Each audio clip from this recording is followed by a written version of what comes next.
Yeah, good morning. Why you are going back? You can come here. Right. Last row. Okay, sure. Very happy New Year. So how is the New Year? Very good. Okay, so you can come here. Right? Rather than going back, right? You need to come forward, no? All the time. So come here rather than get straight here. Right? Okay, right? Can you remember what we talked about in the last year? Right? So we talk about the demand supply equilibrium model, right? So I think we discuss about this equilibrium, no, right? Market equilibrium, where the intersection between the demand and supply forces come together, and at a particular point, no, right? We identified a stable point where both the consumers and the producers come to a common agreement, no, right? Stable situation, no, right? So what is the feature of this stable situation, and what is the nature of the equilibrium situation there at the intersection point? We identified, so that is the intersection, no, right? Between each other, demand and supply. But the thing is, at the equilibrium point, what is the main nature or the feature? Both actually buyers and sellers, there is no inducement to behave in a different way, no, right?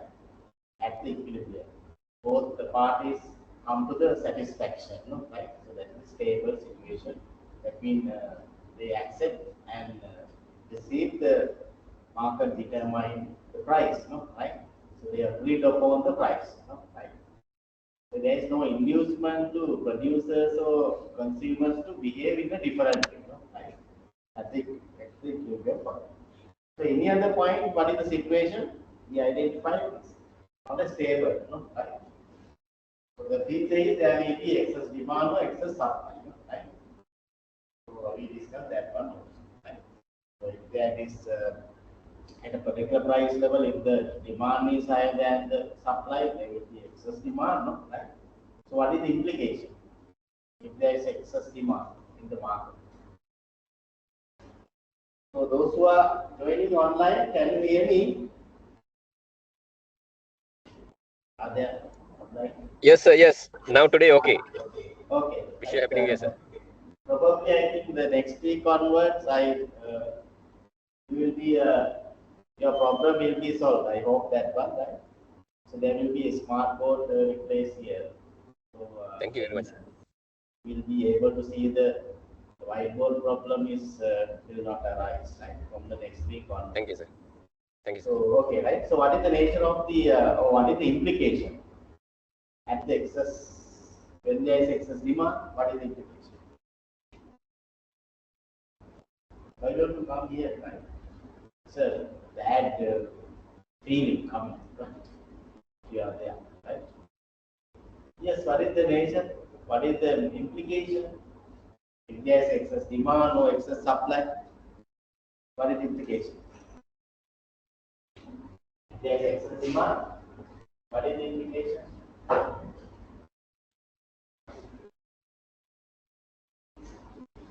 Implication on the market, if there is excess demand or excess supply, what happens? So excess demand is now the demand is higher than the supply, no? Right? And the excess supply means supply is higher than the demand. So what is the situation? Yes, if there is excess demand, so you can identify the diagram, no? In point below the equilibrium, no? There will be excess demand, no? Right? Since the demand is higher than the supply. So what is the implication? What you can see?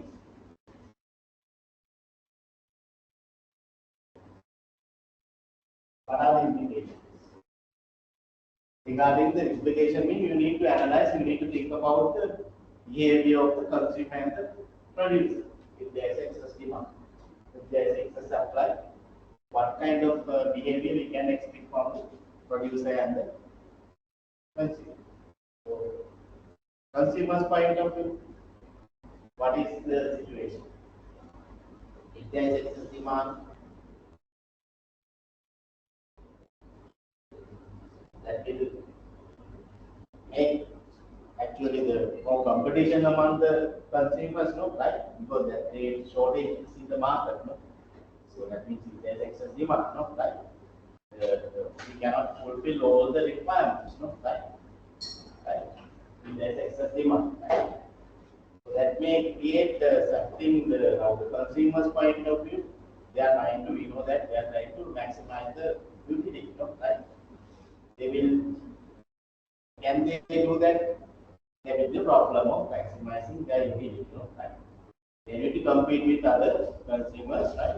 Since there is a liquidity stocks in the market, no, right? What happened? They have to pay higher prices, no, right? Prices will increase, no, right? So that means the consumers has to pay higher prices, no, right? And that will create shortages in the market, no, right? So they will not be able to acquire the required quantities, no, right? Because what happened? Supplier's point of view, the rationing, no, right? Supplier will ration, no, right? Rationing the goods, no, since the goods are limited in the market, right? So they will use rationing system, right, to distribute the limited supply, among the maximum number of consumers, right? And so that means something the welfare effect is there for the consumer, no, right? If there is a problem with satisfying themselves, no, right? If the goods are limited in supply in the market, no, right? So they need to make additional effort, no, right? Time, no, right? To likewise now you see these times what happens? There is shortage in coconut, no, right? And the rice, no, right? Yeah, right. But available. But currently somehow it comes, right? But currently amount comes, right? Right? So that affects to your consumption, no, right? Decisions, no, right? So if there is excess demand, no, right? So that will finally affecting consumption decision means affect their welfare, no, right? Welfare, no, right? So starting and the rationing, the suppliers they introduce rationing system, no? And also there will be a like supply needs if there's excess supply, excess demand in the market, what kind of behavior we can expect from the supply? They actually tend to supply more, right? They will think supply. Others may enter into the market, no, right? Other suppliers, if there's excess demand, if there's demand in the market, right? So not that now we know that supply is not will not digest, no, right? Soon, no, right? So that we identify as elastic supply, no, right? Supply will not, it takes a time, I guess, no, right? There's a time lag, no, right? But we can expect some kind of encouragement for the suppliers to supply, no, right?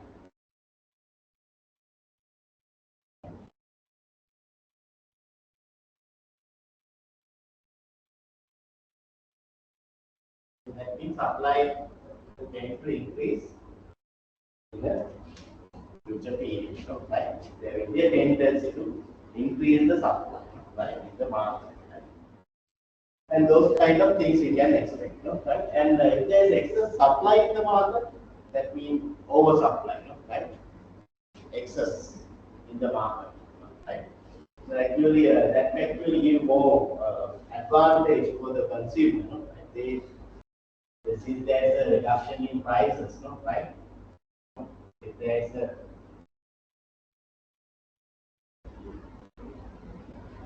excess supply, right? Since there is a reduction in price in the market, right? So they can actually know that we can according to the if we take the essential good, there is a required quantity, that we can acquire, right? Even though there is a more once we acquire the required quantity, there will be no demand, right? once you satisfy, right? So, but up to a certain situation, certain level, right? If there's a reduction in price in the market, right? That will give you some kind of benefits to consume more, to consume some, right? And what happened? Now here, the other thing is excess demand actually the price increase, like artificial increase, right? The suppliers encourage to supply as a result of that, right? That is not the equilibrium, right? And equilibrium, not the equilibrium situation, right? This is temporary, if there's excess demand in the market. Likewise, now there's a shortage in the market in coconut price, right? Even though we are going to import, right? Still, the market is not totally fulfilled, right? There will be a certain time, right? That once the imported items and the local production comes to the market, right? Come to the equilibrium situation after a certain time, right? So, but now here we see the regarding the efficiency. What is the idea? So this is the artificial, right? So there is a low efficiency, right? Right. Inefficient. Resources will be allocated inefficiently actually, right? Because it's artificially temporary price in the price, right? It is giving an encouragement to supply more, right, for the producers, and the producer also has to pay high price, right, to acquire the goods, to consume the goods, right? So there will be misallocation of resources. Right? We also pay high, right? For getting here or will this year, right? And right. Once it comes to equilibrium, there will be a connectivity here.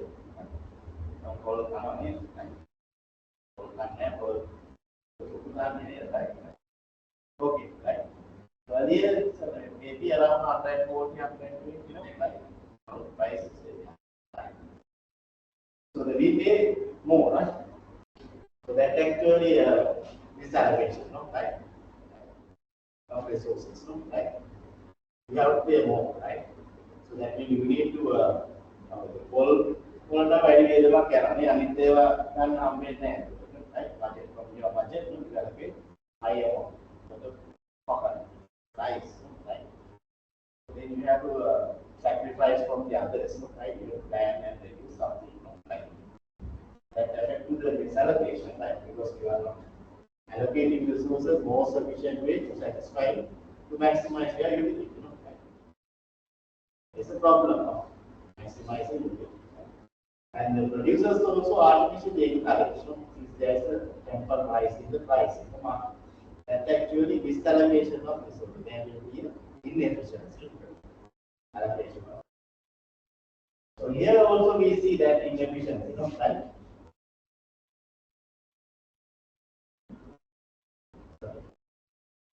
Inefficiency. Allocating resources. Here also there is a misallocation, right? Because there is an oversupply, right? Stocks are accumulating, right? Idle resources, right? Production, right? There is a misallocation, right? So that's why we say in the unstable market, right? If there's a disequilibrium, these two cases we identified as a disequilibrium, right? Disequilibrium.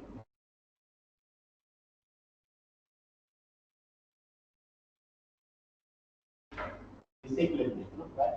So there's a misallocation of resources. That is not the efficient point, right? Those are not the efficient points in the market. There will be inefficient resource allocation. But when it comes to when the demand equals supply, there is no excess demand, no excess supply, right? Excess supply equals excess demand. So that we identified as equilibrium, right? There will be efficient allocation of resources, right? At that point, because price is the market clearing price, right?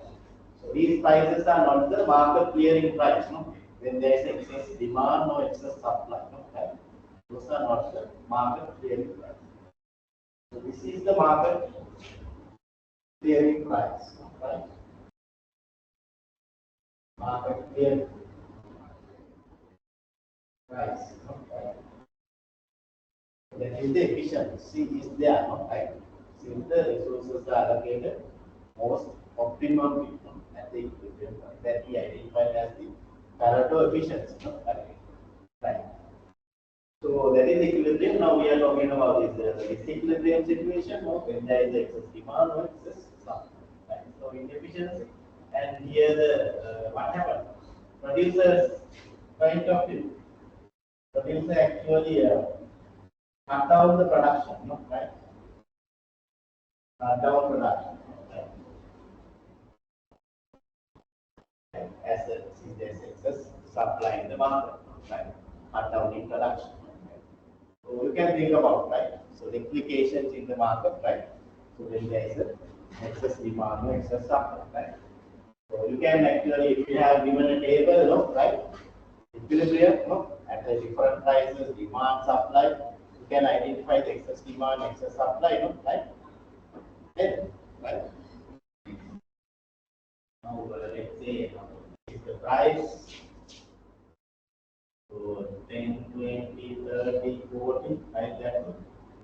Demand is let's say 40, 30, 20, next supply 10, 20, 30,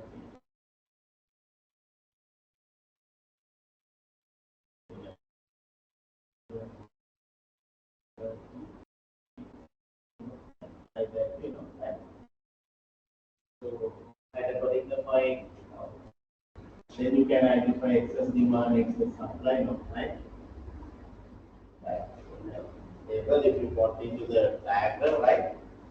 So you can see excess demand, excess demand curve and excess supply curve if you go, right? So this is intersection point is equilibrium point, no, right? So things, right? You can recall those things, right? Right. So if you have, you can calculate those things, right? Excess demand, excess supply, right? Once you go through the diagram, you will know you can calculate this from that. And if you have a schedule, right, you can identify those equations. At the equilibrium equation, this comes to zero, right? It's a sum, right?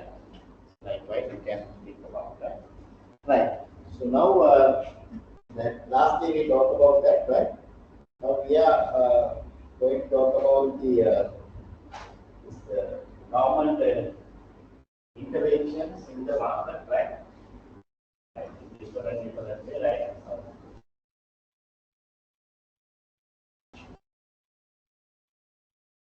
Now here today also now these days also we are talking about that, no, right? Situations, minimum and maximum prices, right? Now earlier we talked about the pure market situation, no, right? So the market situation means the market forces purely operate in the market without any third party intervention, no, right? Third party can take it as a government, no, right? Now what happened? Now we are going to incorporate another party to our model, no, right? Demand side. We are going to analyze the situation. So once we talk about the importance of the equilibrium, right? So that is the situation. No? Equilibrium situation, we identify the purely the market forces operate, no? Right? Consumers and the producers operate in a competitive market situation. Right? Now we can see what happened if there is a government intervention in the market. Right? So there are different ways and means of government interventions inside the market. Right? One possible situation is this price control, minimum and the maximum price. Government decide the price in the market, right? Either by looking at the consumer's point of view or by looking at the producer's point of view, right? So those things we identified as the minimum and maximum price, right? Now we are going to talk about the equilibrium situation, right? So this, we identified in the equilibrium, there is an important concept, right? Notation that the economics use, no, right, in order to analyze the situation. Right? Earlier we analyzed the pure market situation. Right? Now we are going to analyze the situation right, under the interventions of the government. Right? So what is this minimum and maximum? Right? So the minimum prices, those are the maximum prices. Minimum price for the producers, no, right? Maximum price decided for the consumers. Okay.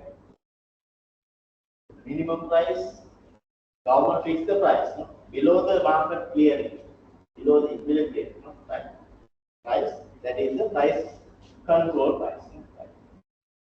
Sometimes the government believes that the price is going up with the equilibrium market, no? Market price going up, right? So in order to protect the consumers, no? Right? In order to protect the consumers' rights, right? Their behaviors, right? So the government controls the price. Now most of the essential goods, no? Right? It's a control price, no? Right? So that is the maximum price. We call it as ceiling price, no? Right? Ceiling price. So normally the control price is below the equilibrium, no? Right? Government fixed it, no? Right? So we know that control price fixed at below the equilibrium because to provide some welfare to the consumers, protection for the consumer. Other way around, we see the minimum price, right? Minimum price for the producers, right? For an example, paddy farms, right? There is a minimum price for the paddy, right? In order to protect the local industries, right? Local farmers, right? The government fixes the price normally above the market clearing price. If there is no and the market determined price is not sufficient for them to survive in the market, right? The government artificially intervene in the market and fix the price above the equilibrium. So that is called floor price, minimum price, right? Those are the two interventions that actually be above or below the equilibrium, right? So like we discussed in the excess demand and the excess supply, same situations create, right? Now just we can look at it, right?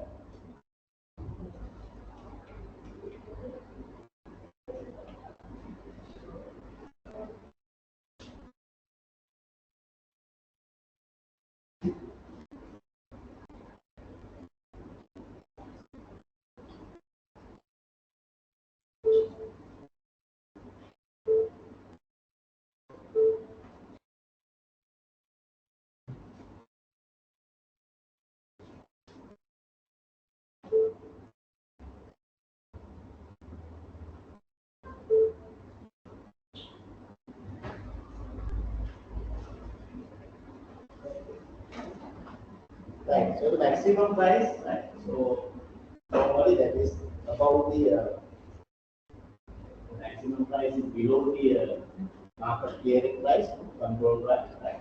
So what happens if there is a price below the market clearing price, right? So we expect different behaviors from the consumers and the producers, right? So the market price is now the maximum price is below the market clearing price. If there is a low price, what happens? The consumers they demand more, right? Below the market clearing price, right? And the suppliers, if there is a lower price, they reduce the supply, right? Because some of the suppliers they cannot supply at a below price, right? So there is a reduction in the supply, right? So that will create what happens? One side the local supply reduce, demand increase, there will be an excess demand in the market, right? So when there is excess demand, we know that now price will what happen? Excess demand, price tend to increase, right? So that means the government if there is a price pressure over the prices, no, right? If there is excess demand, right? So the control price will not remain, no, right? Right? The government has to take some action, right? To maintain the control price. assign these price control officers to see whether the control prices are operating in the market. Right? People are going and see, right? Market equivalent is right? To give the point people, right, to look into this matter, right? And also that will since there is excess demand, what happens? There will be a pressure on prices and supply will local supply decrease, right? So there will be a shortage in the market, right?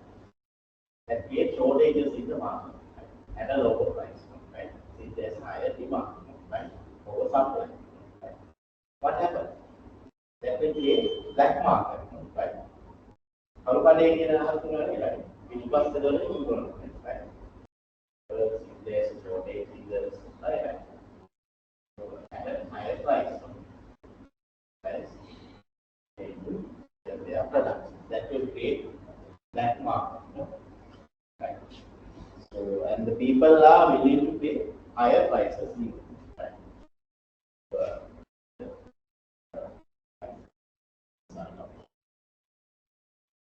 So since there is a limited in supply in the market, right? The government has to take some actions, right? To distribute the limited supply, right? Polling queues that we need to work in, right? In the 1970s, right? If you can ask your parents, right? The situation, right? So under the post-economic regime period, 77, especially, right? There's a shortage, right? Loan queues, right? Create, right? So you know to follow the queues in Samara, right? Most of the stuffs are limited, right? So that will create queues, right? So the government has to make action to distribute these limited supply as a result of that, right? So those are the implications, right? Okay. Now you can see here, right? So the situation, right?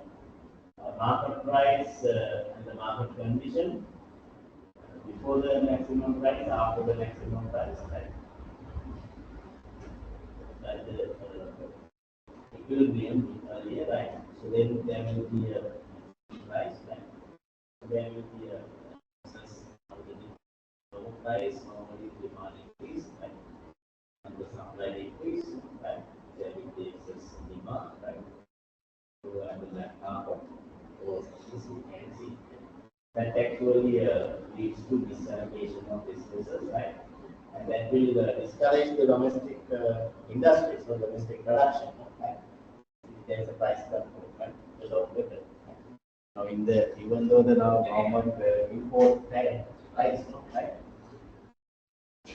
Import price, right? That will actually, even though the government is short term, right? That will affect the industry, right? Local, right? Local and farmers, especially, right? Even though now the price, the control price is not there, right? So the imported goods, the price is higher, right?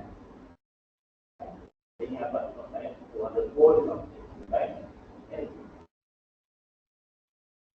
that actually adds affect the market, right? The local term, right? So that's why this, if there is a government intervention, right? That's why we believe the market, if we allow the market to operate freely, right? So that is good, right? But there is interventions of the government, right? So there will be a even though the government take actions to good faith to protect the either consumer or the producer, right? These government interventions, minimum and maximum prices, not that. But in the longer term, that will badly affect, right? So if there is, as we mentioned, there's a two cases, no? There's a misallocation of resources, and that will affect the welfare, no? Right? Massive, right? Right. Is it clear? Right. Now we can see the situation, right? In a diagram, right? So this is 25 is the market equilibrium price, right? 25. Right? Demand and supply forces purely for it, right? Now, suppose government fixes the price at 20, right? So that is the ceiling price, control price, right? Maximum price, right? Maximum price is not the 25, below the market clearing price, right? 20, right? What happened? At 20 price, if you touch the supply or this is the supply, right? Let's say 25. The local supply is 75. Right? And the seeding price, if you touch the demand and see the quantity, there will be high demand at 25. So the difference is the excess demand. It's 50, right? And if you multiply by 20, right? This area is the excess demand. This whole area, right? 20 multiplied by 50, right? That is the excess demand, right? So since there is a over demand overriding the supply, right? What happened? So this is the supply, right? So there will be a this limited supply is limited, right? As people are chasing those, right? In order to get this quantity, right? So there will be a problem of welfare, right? Now, actually, chasing of course will happen to the market price. The producers can sell even at 30 rupees, right? That's the supply curve, right? The demand curve, right? At this quantity, right? That's the demand curve and see the price. People are willing to pay at 30 even. Right? So 30 is the black market price, right? Black market price. Right? So now the market supply is 75, right? But there will be high demand, right? So if the government wants to maintain this ceiling price, right? So this quantity has to be managed properly, right? This limited supply has to manage properly, right? Otherwise, this price will not remain, right?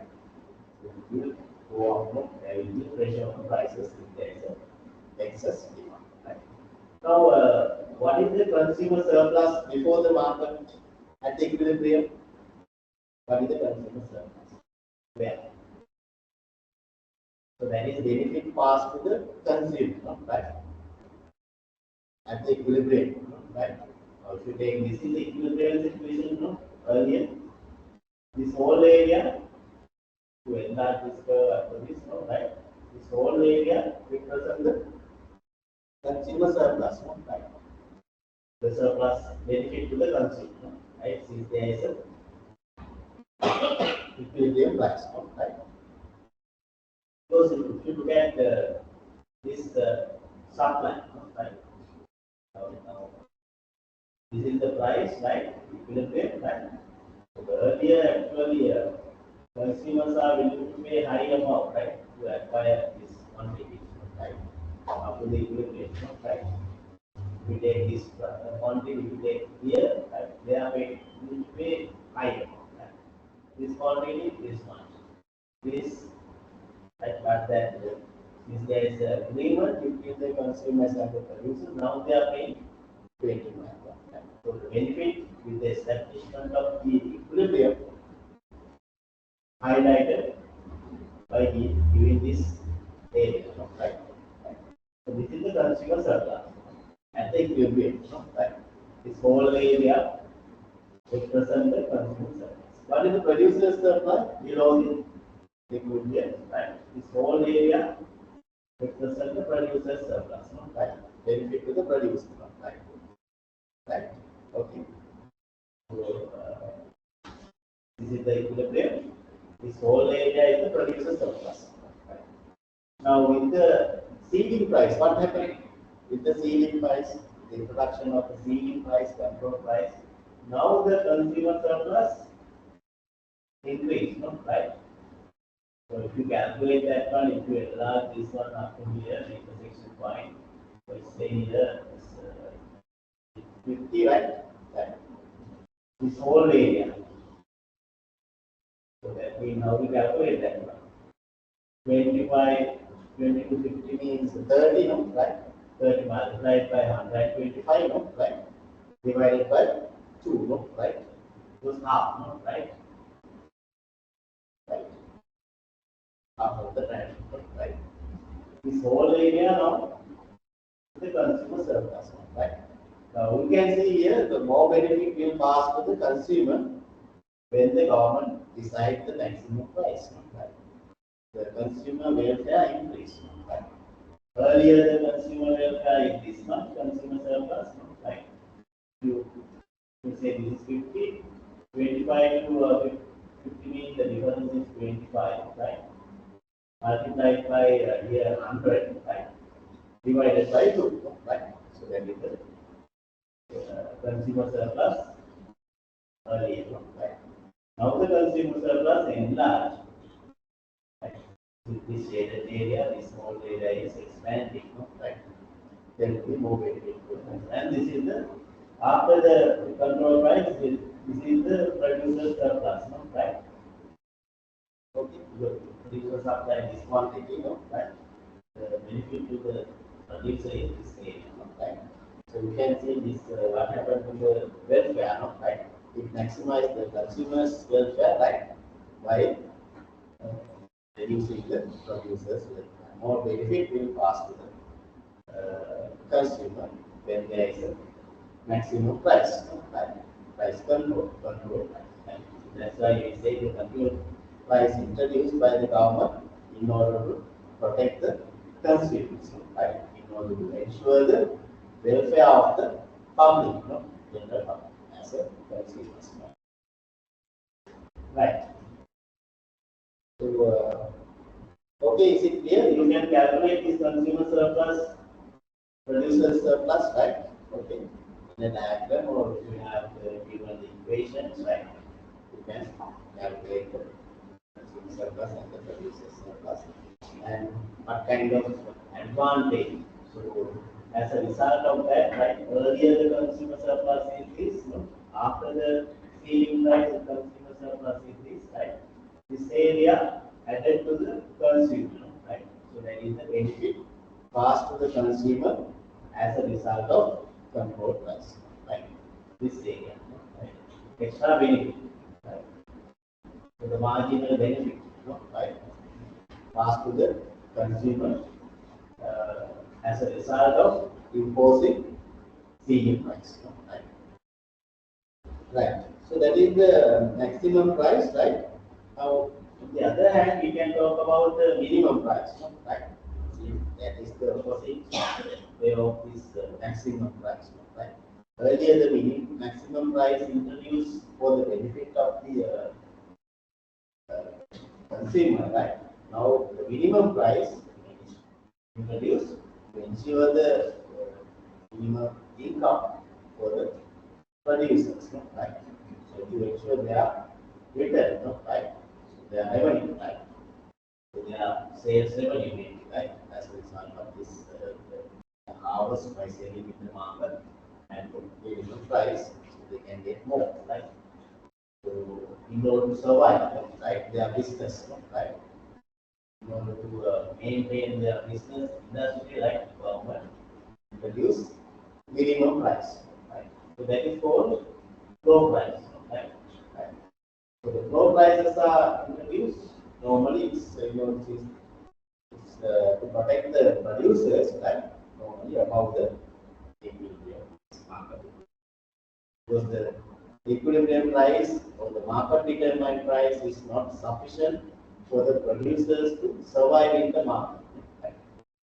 So that will not ensure adequate income, right, for them to survive in the market. Right? So therefore, giving an incentive for the producers, right, government introduce this minimum price. That is another way of interventions of the government. Right? So when there is a higher price above the equilibrium, right, we know that that will give an inducement to producers to supply more, right? When there is a price increase, right, artificial by the government. What happened? That means supply increase, as a result of higher prices, right? Because government fixed the price above the equilibrium. So that will induce the producers to supply more, right? Since there is additional income stream. So that means supply increase, but other way around, since there is high price, demand decrease. Right? So there will be a different behaviors of the consumers and the producers, right? As a result of imposing minimum price or the low price. Right? Since that create excess supply in the market. So since there is excess supply, right, what happens? Again, government has to, maintain this minimum price. If the government wants to maintain the minimum price in the market, right? So what the government has to do? Government has to purchase this excess supply in the market. Right? Otherwise, that price will decrease. Right? The minimum price will not prevail in the market. Right? To maintain the price decided by the government, right, above the equilibrium, so that will create excess supply in the market. So government has to purchase the excess supply. Right? So that will government has to increase the expenditure, right? So there will be a burden on the budget as well, right? And also, to store these goods, right? We attack our cash, it will happen, right? So we need to expand the storage capacities, right? Government has to incur expenditure, right, to maintain those storages and so on, right? And even to purchase the excess supply in the market, the government has to provide provisions, right, to maintain the minimum price. So that will create a burden on the budget. There will be widening of the budget deficit, right? So the budget is the difference between the revenue and the expenditure, right? The revenue mainly coming from the tax and the non-tax, right? So if we assume the revenue is constant, now this is additional burden for the government to purchase these goods, right, and maintain the storages, right? So that creates the government expenditure, right? So there will be a budget deficit, right? So when there is a budget deficit, you know what kind of outcomes will affect, right? Other side, right? So much of implications are there, right? If there is a deficit, government has to borrow the money, right? There will be a borrowing, government intervening in the market, right? As a borrower, demanding funds, so that will create pressure on the interest rate, right? There will be inflation, right? Since the government raises the expenditure, right? Those that will affect the macroeconomic fundamentals as well, right? So those things we can think of, right, as a result of that, right? So there will be excess supply, right? And the government has to manage this excess supply, right? Right. So by absorbing or purchasing the excess supply, making an additional expenditure, right? So that will have a negative impact on the budget, right? Okay. Right. Now the minimum price or it's above the equilibrium, right? Now the market clearing price is 25, right? And the equilibrium is 100, right? Now the government decides the minimum price, low price, above the market clearing 35, right? In order to ensure the additional income for the tiny farmers, right? Rice farmers, right? So as a result, you know that this is the demand, right? If there is a high price, demand will decrease from 100 to 50, right?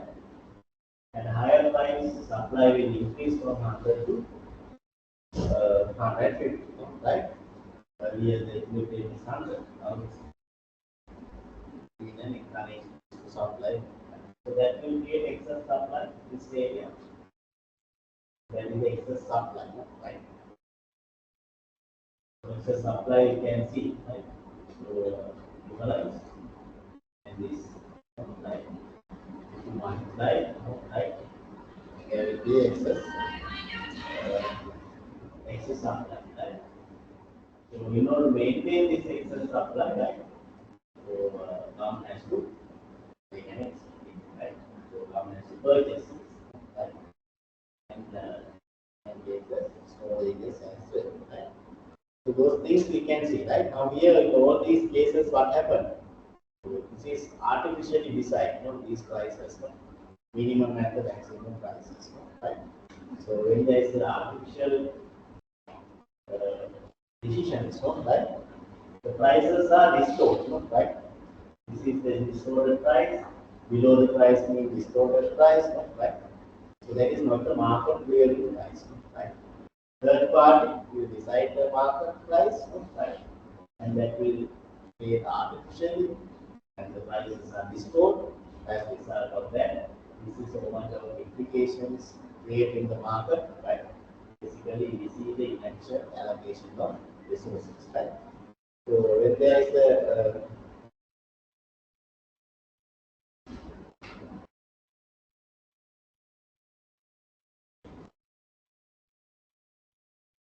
when there is a price control price, or minimum or maximum price, so that will affect with the resource allocation. There will be a misallocation of resources, right? Now here also you see, right? Excess supply, right?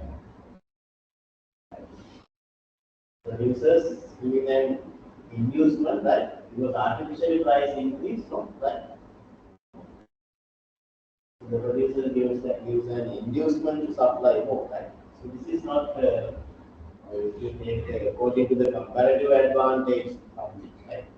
Whether this is efficient, right? Is allocating the resources to produce this product, right? We have to think about it, right? So since the market clearing price is the most efficient price, right? And artificially deciding the price will affect the market, right? And that will create imbalance in the market, right? That will affect the behaviors of the consumers and the producers, right? So, and finally, that will cause to misallocate resources, right? So those things are the situations, right? You can think about, right? So those are the two cases, right? And so what is the other case, right?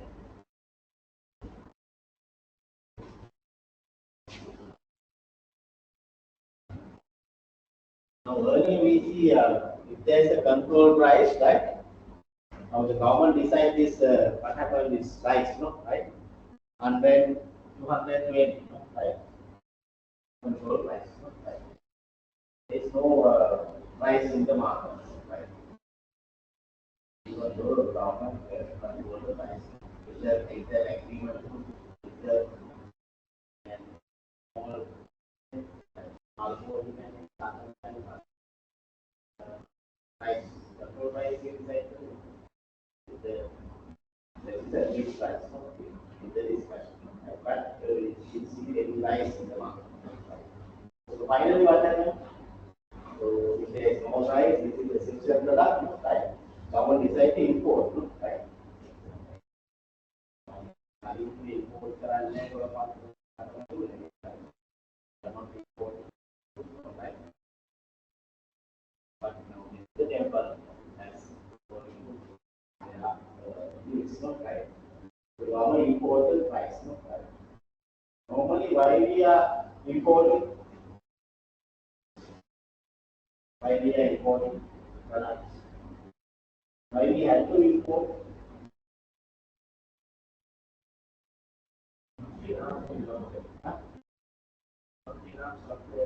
Yes, if there is not enough supply in the local, if the local supply is not sufficient to meet the domestic requirement. Right? Is that the only reason we are importing in all the cases? Now, what happened to the cost that we incur? Right? Now, we got to then Alagato, Asia, Aladino, right? Yeah, importing potatoes from India, right? And Sri Lanka, they are mainly quality difference, right? People prefer Sri Lanka potatoes, right? Hey, Rohini and Srilankan potatoes can.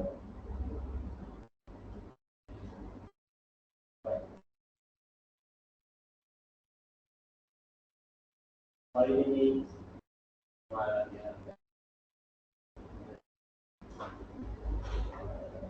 Indian, right?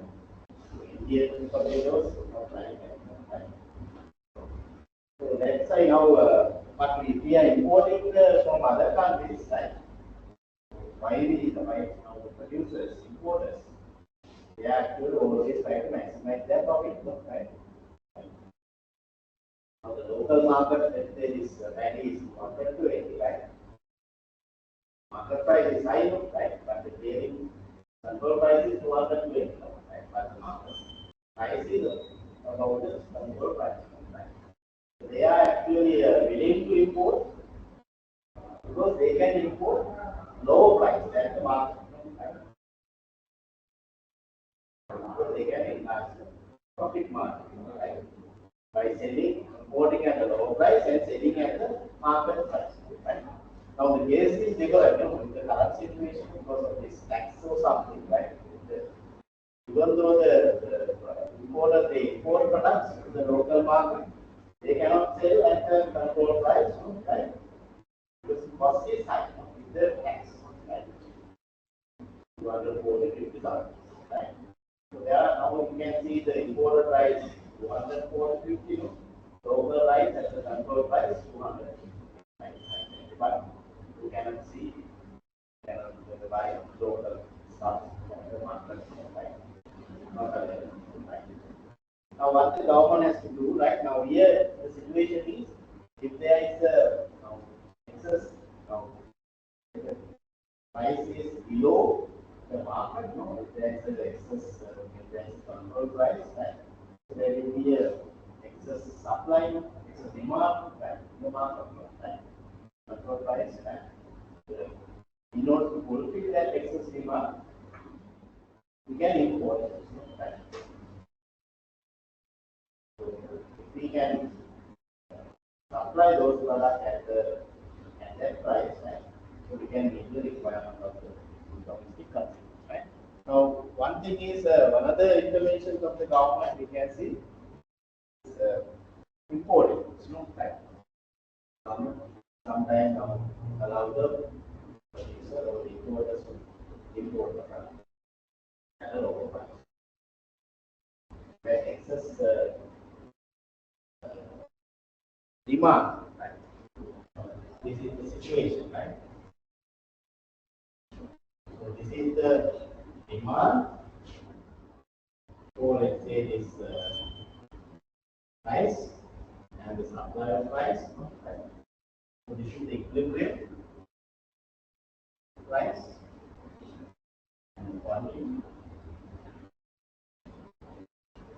Now, if we are importing the goods, right, we can import at a lower price. That's the main thing, right? Market imported, we are importing at a world market price, right? Import price. So that is the world market price. We are importing at world market price.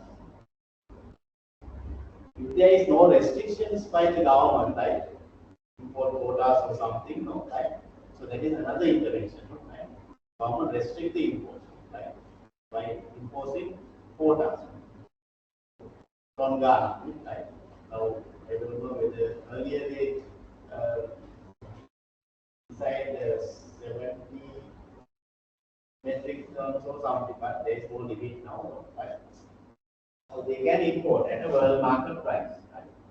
So importers import the goods if there is if they can get lower the market price, no, right? Otherwise they will not import. Right? The market price is PX, right? If we can import at a lower price than the market price, right? So that is the world market price, no, right? So they can import at any quantity, no, right? If there is no restrictions, right? So that means imports. So this is the domestic supply, right? Of price, no, right? So this is the, what is this? This is the foreign supply of price. Foreign supply. Why this is this way?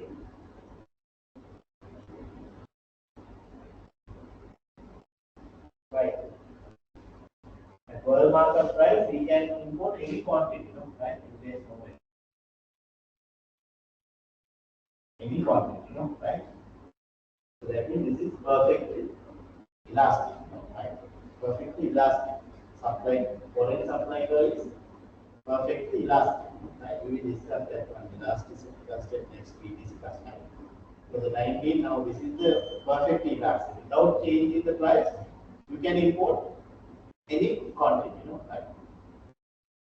At the same price. Price is fixed. Any quantity you can import. Perfectly elastic. The foreign supply curve is perfectly elastic. Now, if we are importing at world market price, EW, what is the quantity that we are importing? So this is the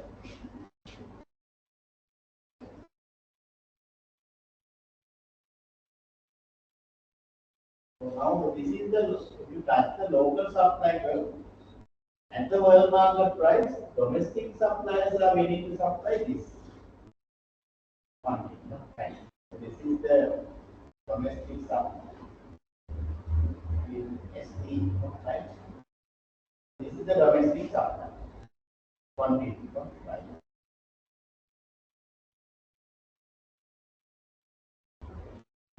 Domestic supply quantity, right? At a lower price than the market clearing price, there is a high demand, right? This is the demand, quantity demand. This is the quantity demand, right? At a lower price. Right? So this is excess demand. This, if there is no restrictions, we are going to import this quantity, right? Import. We are importing this, right?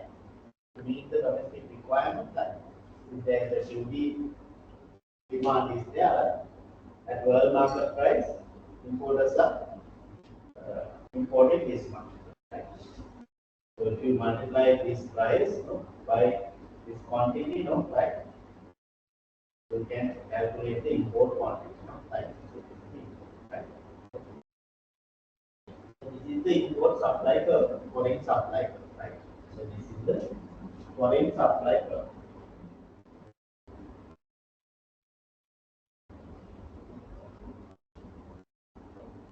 So this is the domestic supply.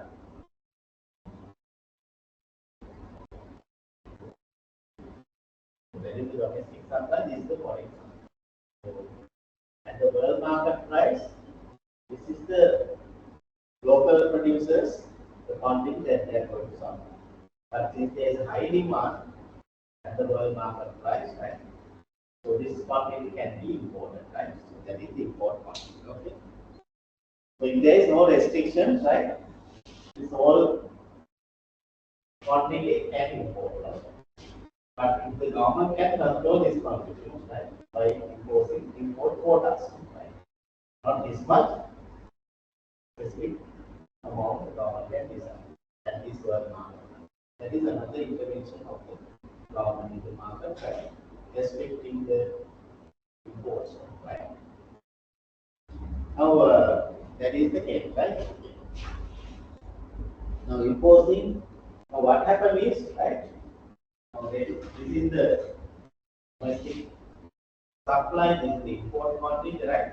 Now, government imposed, let's say, another intervention means, in order to control this, right? Rather than limiting the quotas, right? Government imposed tariff on imported goods. That is one way of controlling imports.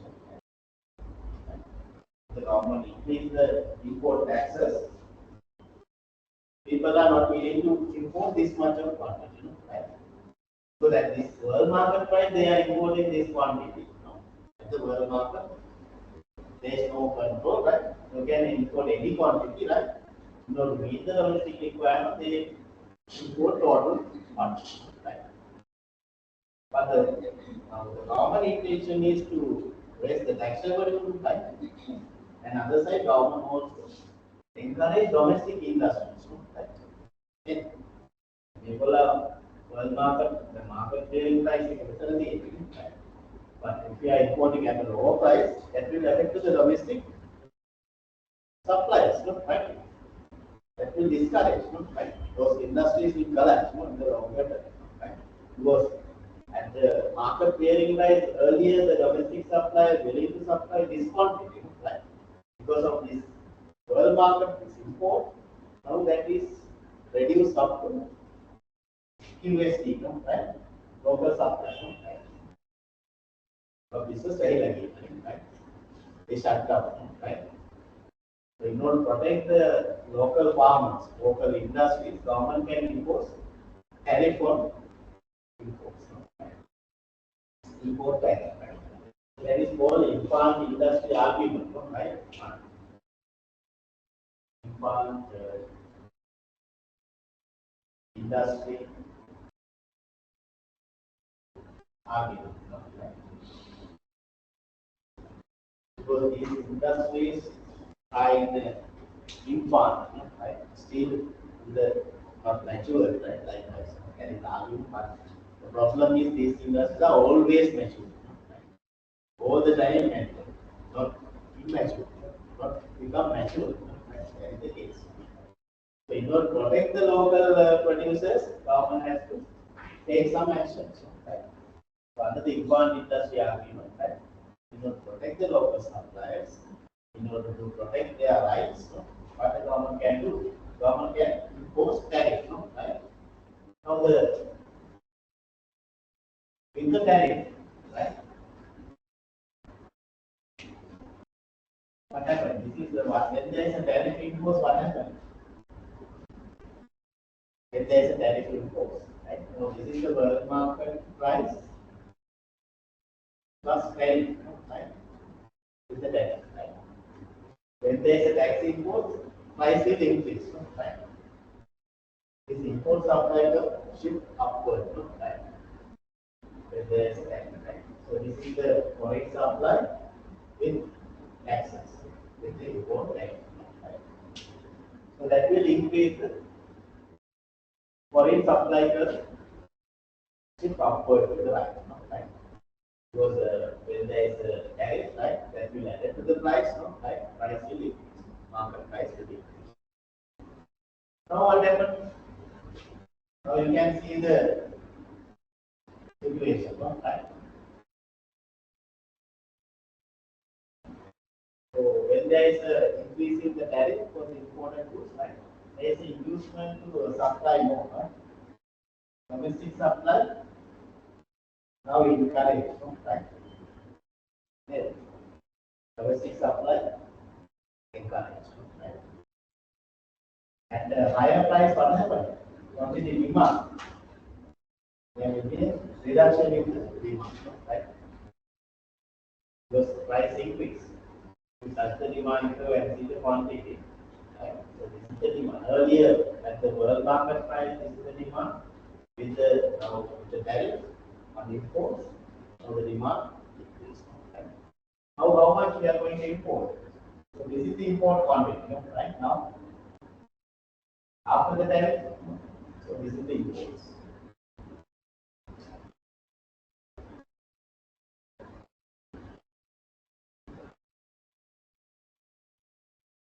So this is the area, the shaded red area, no, right? So that is the imports, no, after the tariff. Earlier, at the world market price, if you are importing, this is the import quantity, it's always. Now, after the tariff, there is a decline in the import quantity. Right? So that actually control the imports. Right? When there is a tariff on imported goods, right, that will limit the import quantity. Right? So that is it. Right?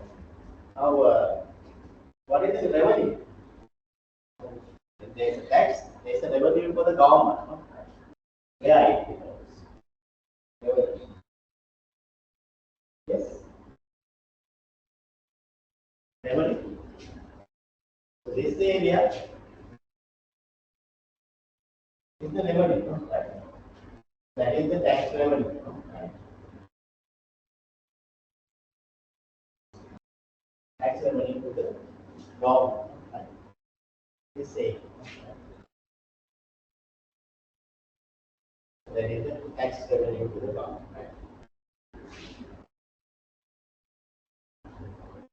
Now you can see this when there is we see imposition of tariff, right?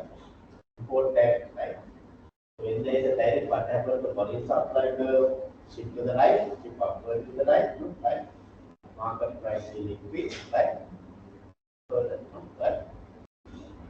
So there will be the import will decrease, right? There is a reduction in imports. Government tax revenue increase, right? Local supply increase, right? So and the demand decrease, right? Consumer demand, right? Those are the implications we see. Right? Now what happened to this areas? Two areas we can see. What is that? Dotted area reflect what? Yes. Now we discussed due to the tariff, right? The consumption demand.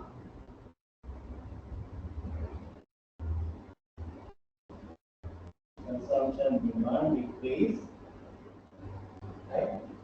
Local production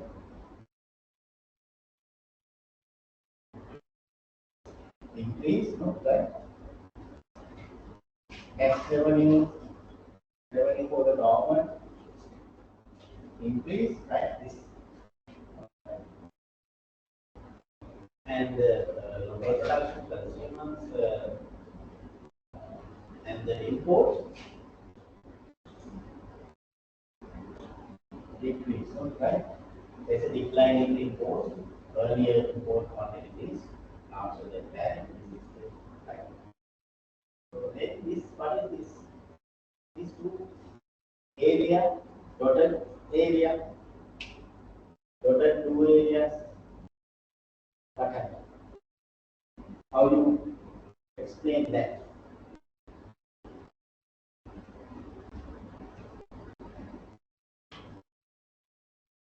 Yes? Any idea? Two dotted area, that is one thing that explains from the consumer's point of view, no? Right? This area explains from the producer's point of view. Now this is the earlier the world market price if we are importing at world market price. So this is the quantity that the domestic suppliers will need to supply. So this is the demand and the consumers, right? Now this is government imposed tariff on imported goods, right? Price increase as a result of that. The price increase from BW to BW plus T, right? There's a rise in the price. Market price, right? So that will artificially now the government imposed tariff, right? Price will increase artificially, right? So this is the artificial price. Actually, the market clearing price is TW, TX, right?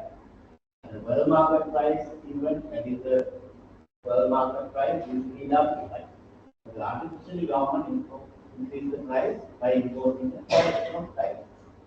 Price increase from BW to BWD. So that's actually giving an encouragement to producers to supply more. Supply increase from USD to US decline, right? USD decline, right? So this is actually artificial inducement. Artificially, the government increase the price and producers allocate resources from right to produce this product, right? There's a increase in the price due to imposition of tariff. Right? So there is a this actually explains the misallocation of resources, right, in production.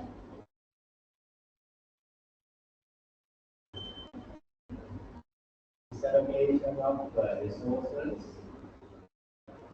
in production due to distortion of prices. Due to distortion of prices, there will be producers artificially encourage the supply more, that will actually there will be a misallocation of resources, right, in production. Here earlier they demand duty, right? Now they are demand duty right, right? Duty right, right? There is a decline in the demand, right? So that will reduce the welfare, right? So this is actually distortion of consumption, right? Distortion of consumption.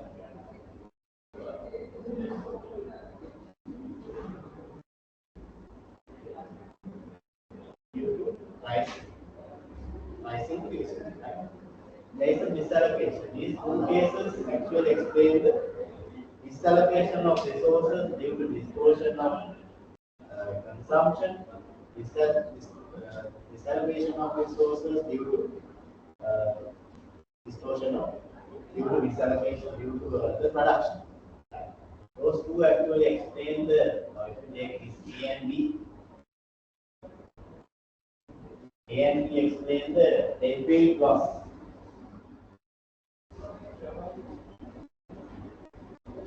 Net that is the loss, right?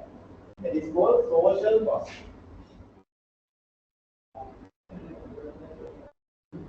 Social cost owing to the tariff, no, right?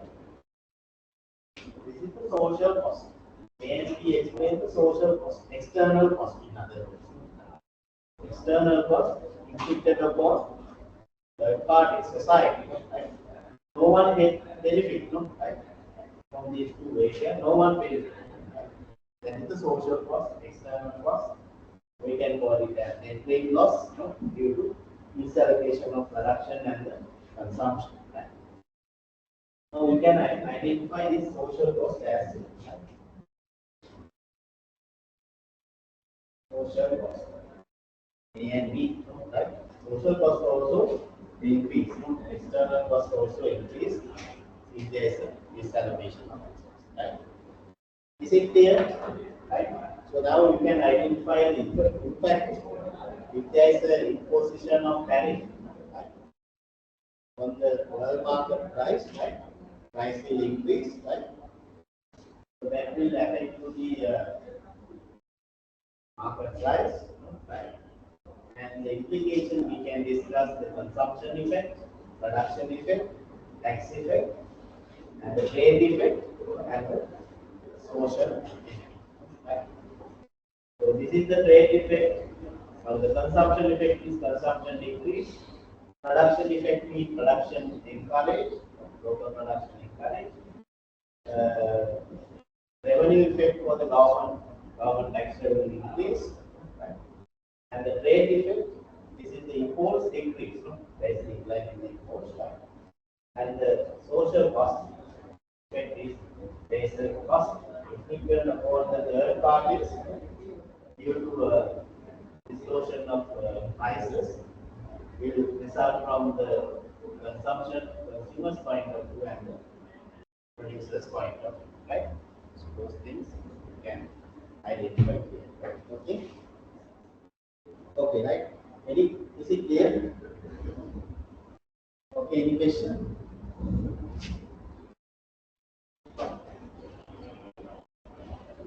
Okay. If you have any question, you can ask, right? Now we can identify this import, right? The tariff is another intervention of the government, right? So we can identify graphically the impact of tariff, right? And that will distort the prices, no, right?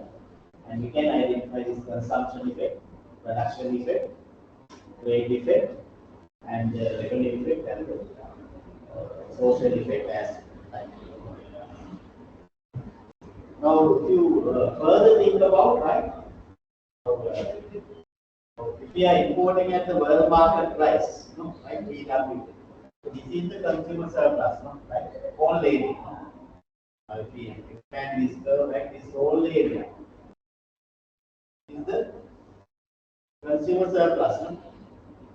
Right here, this whole area is the consumer surplus. Earlier, the consumer surplus is this, no, right? At the market here. from beef. Now, if you are importing, this is added to the consumer, right? Because pricing is right. Now, what happened due to the tariff? This will increase, right? Now, after the tariff, what is the consumer surplus? This area is the consumer surplus. There is a earlier, this whole area is the consumer surplus, right? Now, there is a decline in the consumer surplus.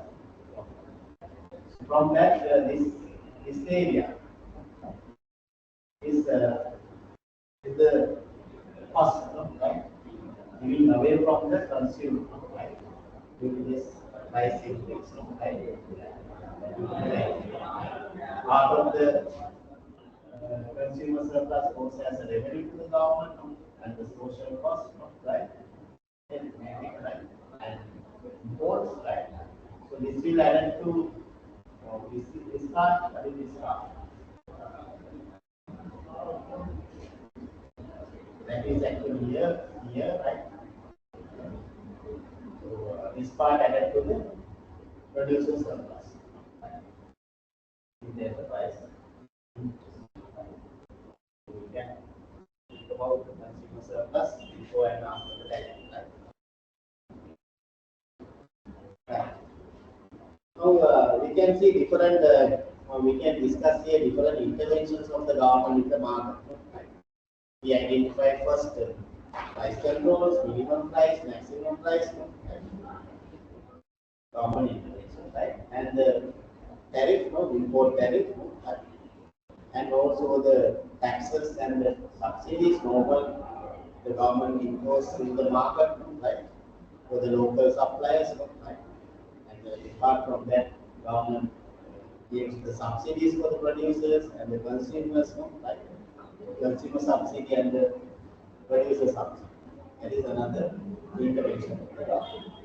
And sometimes government impose regulations, right? Regulation means that the import quantity government can decide, right? Government can regulate, right? And there is a consumer affairs authority, right? CAA,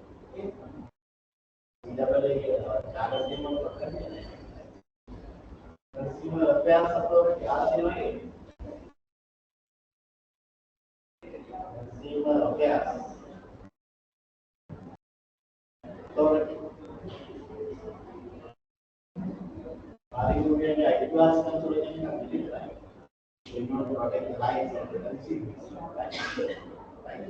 Consumer Affairs Authority impose certain regulations, right? In order to protect the unfair trade practices, they impose some laws and regulations, right? In order to protect the consumer, right? So that is the impose regulations, right? CAA also impose regulations, right? And you can see provision of public and merit goods, that's another intervention of the government, right? Government provides public goods, merit goods, right? Now, they take the street lighting, right? And maybe the highways, right? And the merit goods, education, health, right? Those services provided by the government. If there is a private sector actually given by the not the welfare motive, right? Profit motive, right? Some of these goods not provide fully by the private sector. Therefore, the government intervene in the market to provide such goods, right? Public and many goods. So that is another intervention of the government, right? And the trade policies, as we discussed, is trade tariff, right? And the government for some kind of restriction is import tariff also, right? Right. And the trade policy control as a policy, right? Ban the imports, right? Last during the crisis period, right? Government ban the imports of around 500 goods, right? And also the government intervention, we see the monetary and fiscal policies, right? So the monetary policy is implemented by the central bank, right? Now in recent, you know that, right? So the Central bank actually there is vested power, right, according to the monetary law act, right, uh, to ensure the financial system stability and the price stability, right, for the central bank objectives. Right? So the central bank decides the monetary policy accordingly, right? The central bank decides the interest rate, right? Central bank controls the market interest rate. Normally, we know that interest rate determined by the money market, according to the money demand and the money supply, right? But central bank control that price, right? To the policy rates, right? Standing deposit facility and the standing lending facility, right? Central bank decides the standing deposit rate and the standing lending rate. Right? So thereby, central bank control this market rate. Right? So bank deposit rate and the lending rates. Right? So that is also one intervention on behalf of the government, central bank as monetary authority, right? In Srilanka, control the interest rate and also control the money supply, right? Quantity, right? Using different monetary instruments, right? Open market operations, right? And trade, right? Different instruments are there. Right? Can I identify those things? Qualitative, quantitative, right? So there are different, just for understanding this monetary policy and the fiscal policy. Other way around, government, pressure. The fiscal policy actions coming under the tariff also coming under the fiscal policy action. Right? So those are the revenue policies and expenditure policies.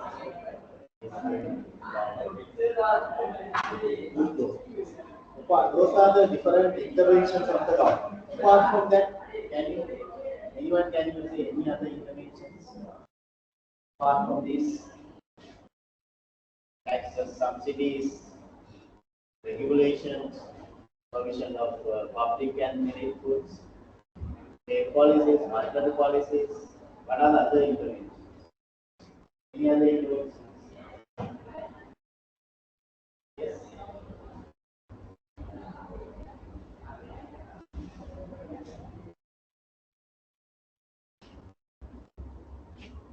Any other interventions? Now the government run the organization, right? Yeah. That's also intervention, right? Tobacco, energy, petroleum, right? Electricity board, right? Monopoly institutions, right? Government enterprises, right? Commercial activity or other way around in order to maintain this welfare and services, right? To the government run the business, these enterprises, right? Railway, petroleum, electricity board, right? The tobacco companies, government. What else? Any other? And exchange controls, no, right? So basic control, right? This is also right. You cannot import cars. Exchange control, you cannot operate seas, right? Universal control, right? Foreign exchange control, right? Buying and selling foreign exchange, right? Control by the government. So there is a central bank and the exchange controller coming under the exchange control. Right? The government has also intervened. Now, normally the foreign exchange market that operates according to the demand and supply. Exchange rate is determined according to the foreign exchange demand and the supply. Right? But the government control the exchange rate, no, right? So this we cannot import goods, no, right? Right? Freely, no, right? There are restrictions for buying or selling, no, right? So that foreign exchange market also controlled by the central bank, right? Now we have the managed flow system, no, right? Managed flow system.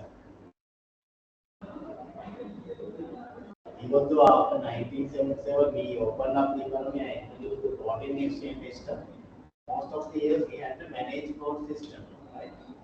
What is the manage mean? This is basically managed by the central bank, CBSA. Float means according to the demand and supply. Right? Market process also there, but central bank controls the exchange rate. Right? So we have a managed float system. Right? Most of the crisis time, right? Central bank controls the exchange rate. Right? So even though we say it's a floating exchange rate system, we have the managed kind of managed system. Right? So central bank manage. Right? Primarily, the market forces, demand and supply forces in the foreign exchange market determine the exchange rate. But in order to adjust the exchange rate in the upper and the lower rate, central bank control. Right? By maintaining the foreign reserves. Right? Now, luckily we have the foreign reserves increase. Right? Our foreign reserves 6.5. Right? Earlier we had 500 billion, right? Now it's increasing, right? Central bank manage the foreign exchange risk, right? We have the sufficient. Our target is 15, right? Okay, right? So those are the, you can think about more, right? Government interventions, right? In the market, apart from the basic interventions that we highlighted here, right? And we discuss it, okay? Right. So we do, so that is finishing the second one. Do you have any questions to ask? Now I will give you assignment is there. Maybe today there is no assignment, right? So actually submit to assignment. Right? I will give you the marks and I will give you the grades and marks. I will give you the grades. It will be the usual assignment. Probably I will upload it to the usual assignment. Maybe even 3 weeks. You have an intern assignment.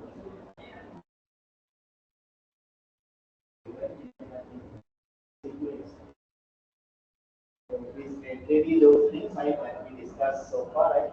So please update your knowledge on those areas. Then testing all these things in the class. Say, ongoing registration online, right? So probably tomorrow I will upload the assignments to you, right? Please refer the LMS, right? You are referring the LMS, right? Okay. So that will, is it okay 4 weeks or 3 weeks? Within 3 weeks? Okay. You can do, no? Right. Since there is no questions, we can move to the other. So we are going to talk about. We need a break. Shall we take the break or shall we continue? Another half an hour time, shall we take the break or another 9:55? Better to continue. What is your opinion? Huh? This is the democratic socialist country, so we need a break now. We can break, otherwise, again, shall we continue or not?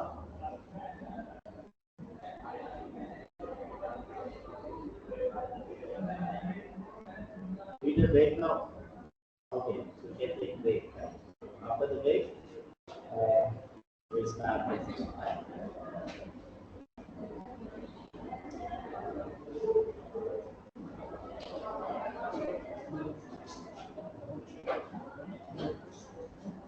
please take the minimum time.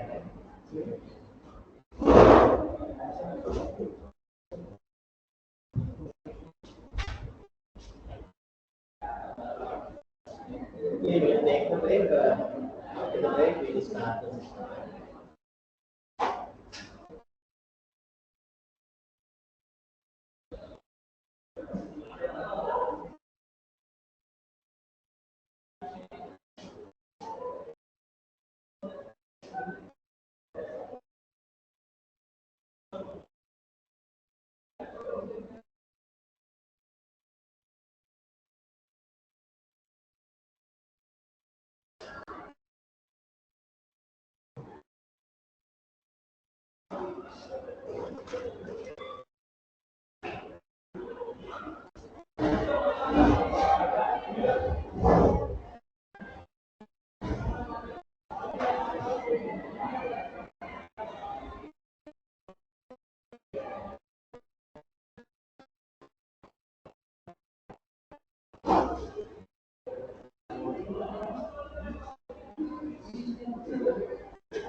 Okay, shall we start with the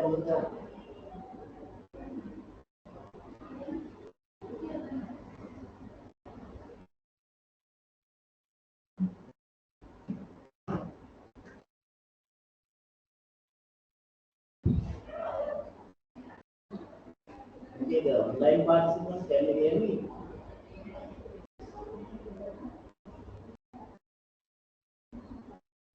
Hello, online participants, can you hear me?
Okay, can we start now? We are going to talk about one of the application, some kind of, now we identified one application, right? So how we can further use this, basically the demand supply analysis, right? For our decision making side, right? As an initiation, right, there are a lot of things to discuss, right, in the latter part of your discussion. Maybe, right, I think that we will have an opportunity to discuss those applications, right, especially in the business economics, right, for application will be up to you, right, based on these foundation studies, right.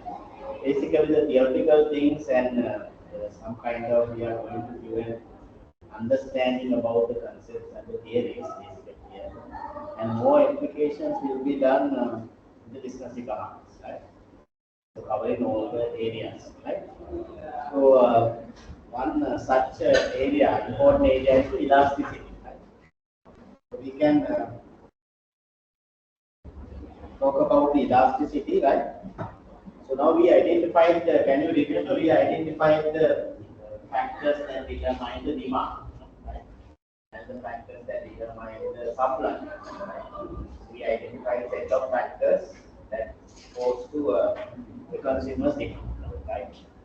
And same way we identify a set of factors that goes to producer's supply, right? So based on those things, right, we need to look at the sensitivity between each and every of these factors and their impact on the demand of the supply. We are going to analyze the sensitivity, whether there is a high sensitivity, low sensitivity, right? That means whether there is a strong relationship, weak relationship, like that, right? For an example, now we identified the price, right? One price as the one factor that determines the demand, right? So when there is a price change, right, we know that according to the law of demand, we identify the negative relationship, right, between the price and the quantity demand. So we want to know the relationship, right? So we know that the relationship one side is negative. Always when you talk about the demand, price negatively affect to the quantity demand, no? Right? Supply positively affect to the quantity supply. But we need to know about the magnitude of this relation. Whether there is high sensitivity, low sensitivity, or what is the nature of the relationship. So when there is a change in the price by a particular percentage, how it affects the demand for the product that we consider. Whether there is a strong negative impact or weak negative impact, like that. When there is 5% rise in the price, how much the quantity demand tends to decrease. We need to analyze.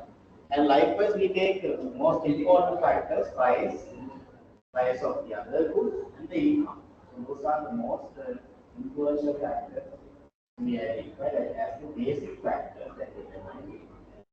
So elasticity concept, right? So elasticity concept basically measures the magnitude of the relationship between those variables and their impact on the demand or the demand, right? So basically we take the price and the price of the other goods, right? And the income, right? So based on that we identified three elasticities: price elasticity of demand, income elasticity of demand, and the cost elasticity of demand. So price means when there is a own price change, what kind of relationship exists in the quantity. So that means we assess the responsiveness of demand due to change in the price of own product. That is price elasticity of demand. And if there is income change, how it affects the demand? That means we measure the responsiveness of demand due to change in the income based on the income elasticity. So that means we look at the sensitivity between the income and the demand, right? And price of the other goods. There are two basically goods we identify, right? complementaries, and the substitutes. Those are the other groups that we identified the demand schedule, right? So we are going to look at when the price of the other goods change, how it affects the demand for the product. That we consider under the cross elasticity. Cross elasticity, we look at the substitute price and the complementary price, the demand for the product. So that means the responsiveness of the demand due to change in the other goods, substitutes, and the complementary prices. Right? So we measure under the cost elasticity. So likewise, we are going to measure three elasticities here, right?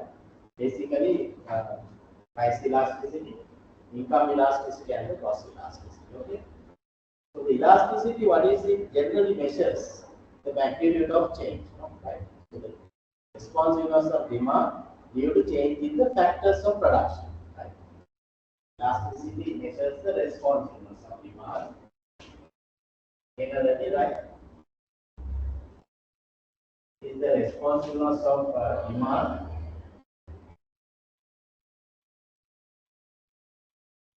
due to change in the factors of production. Due to change in the factors of demand.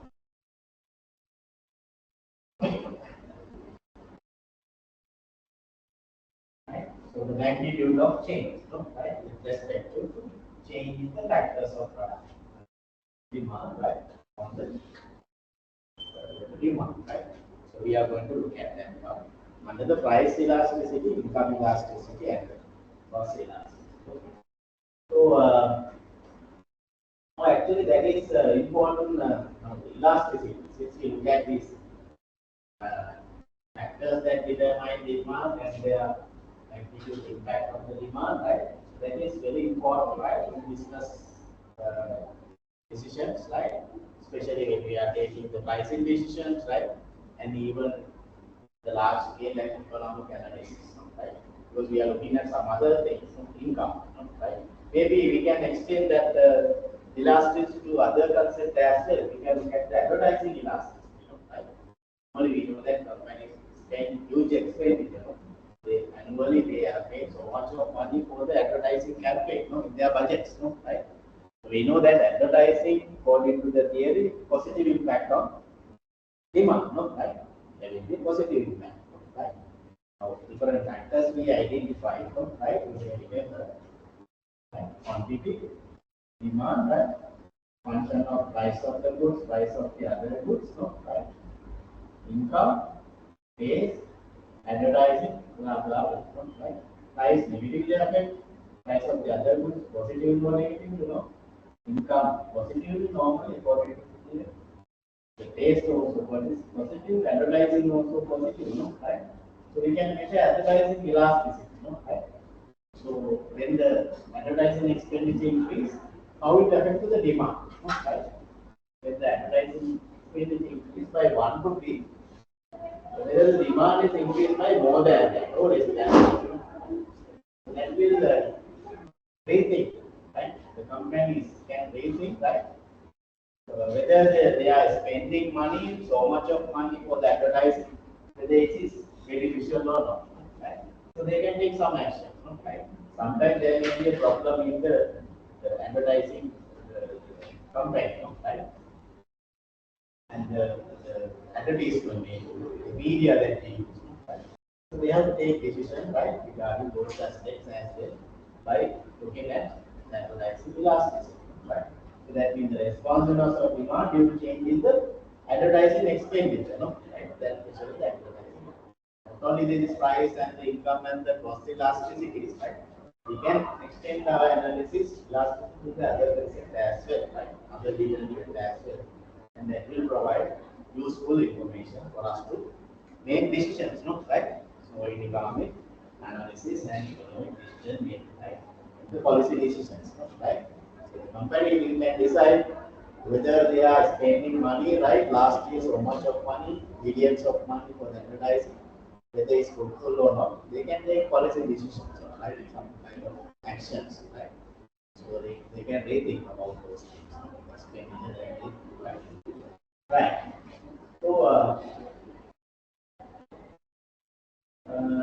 right. Okay, right. The elasticity, right? So what is important? Generally, the elasticity measures the responsiveness of demand support with respect to change in the factors of time. So definitely that will provide useful information for the companies to take their decisions, especially this when you look at this price income, the substitute price, the complementary price, the advertising price, right? So why they want basically they need to meet the targets, sales targets, right? To achieve the sales target, right? Because we know that price of the other goods, income, right? And even advertising, right? So that affect to the demand, right? So sales means the revenue, right? Sales revenue, price into quantity, right? For revenue, then depends on the price into quantity, right? So the quantity may be the for revenue, price into quantity, that is the sales revenue, right?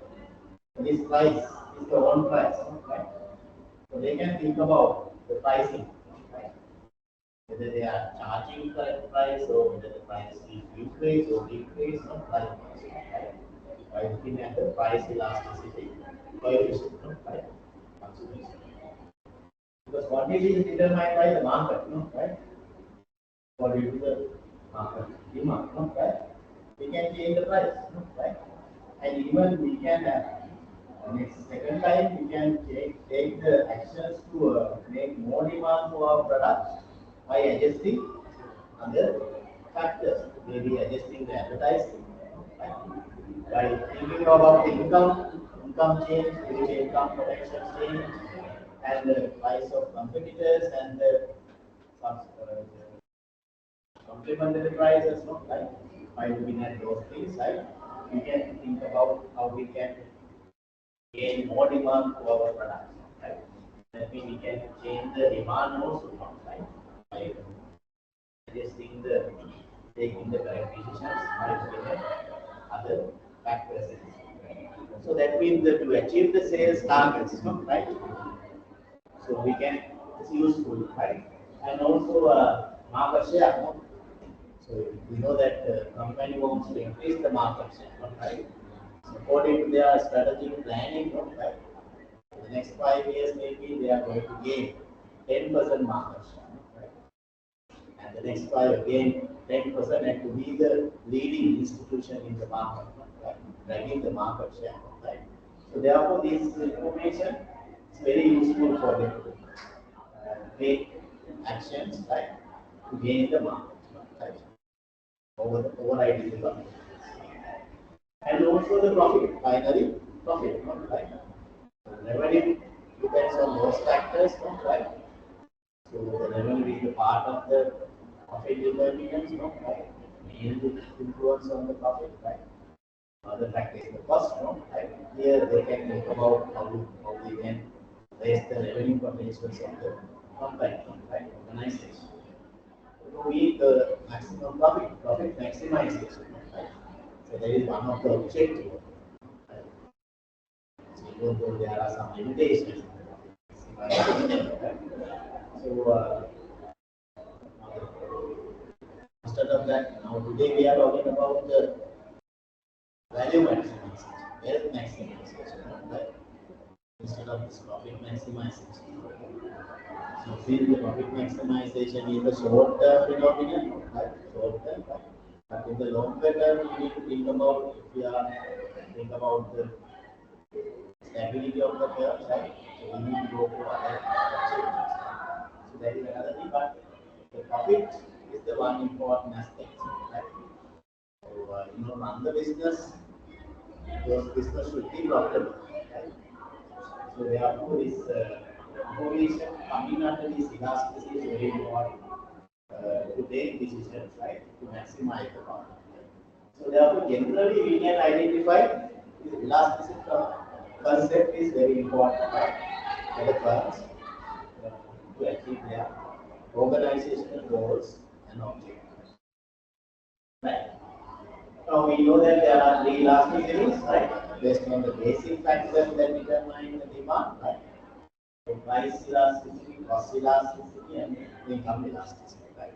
But you know that we can enlarge this concept to other areas as well, like other factors as well, like advertising expenditure, advertising elasticity.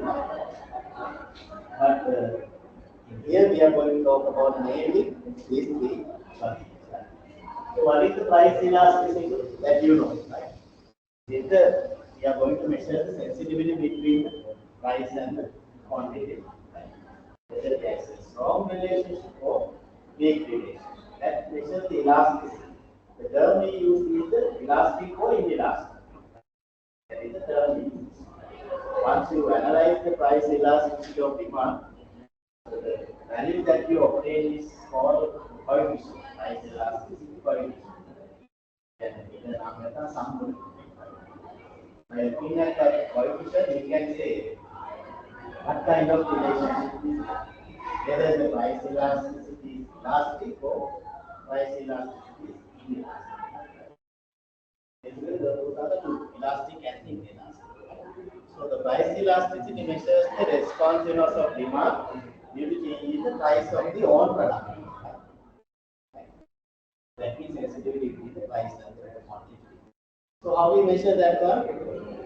We take the percentage change in demand, price elasticity.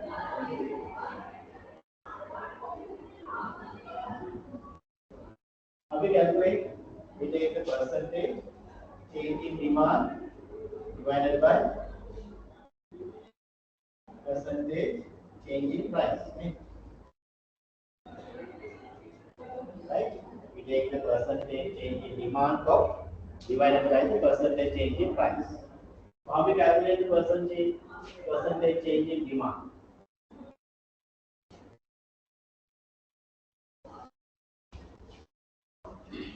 Now we are going to calculate the price elasticity of demand. Right? We take the percentage change in demand. No? We ascertain the percentage change in demand and percentage change in price. The ratio between the percentage change in demand and the percentage change in price is the price elasticity. Now, percentage change in demand, how we calculate? That means delta Q over Q. Percentage change in price, delta P over P, no? Right? If you rearrange this one, and you rearrange delta Q over delta P into P over Q. No? Price elasticity of P. Right? So that is delta Q over delta P, P over Q. No? Right? So the delta Q means what is delta? That is change. No? Right? We use the delta term to denote change. No? We take the change in demand. No? Right? Change in price. No? And the P means the price of the product, Q means the quantity demand. So if you take the, now we are going to measure the delta Q elasticity of demand for the price elasticity of demand for the product X. Right? We take the delta Qx, delta P X, no, divided by delta Px, price of X, Qx, no, quantity of X, right, for the product X. Price means the earlier price, no, right? It's the earlier quantity. Now, for an example, right? So we take the now price of the product X and the quantity demand for the product X, right? Price 10 and the quantity demand is 100. And price increase up to 20, quantity demand increase up to 70. Right? Okay. Now we are going to calculate the price elasticity according to the information given, right?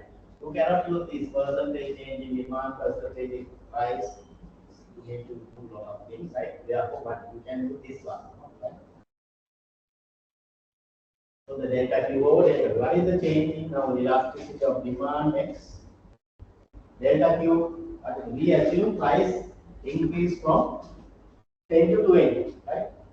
So we assume price increase from 10 to 20, right? So what is the delta Q? How much? You can calculate. It's 30. 100 minus 70, right? 30. And delta B means 10 minus 20, that means minus 10, right? Earlier price is 10, earlier quantity is 100, right? Previous price and the previous quantity, right? So then you can do the calculation, coordinate it for get around figure, right?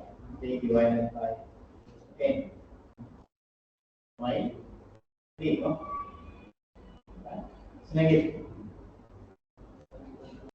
0.3 negative, right? Okay. So this is the minus, It's always minus VOT. So once you calculate the price elasticity, this is called price elasticity coefficient. Okay? Price elasticity coefficient. The value that you obtain once you calculate the price elasticity is called price elasticity coefficient. By looking at the price elasticity coefficient, you can explain the nature of the product. Right? Here, once you calculate the price elasticity, right?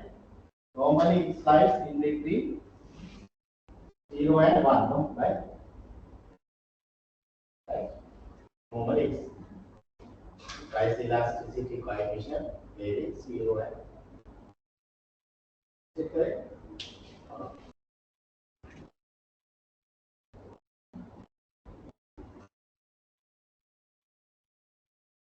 Varies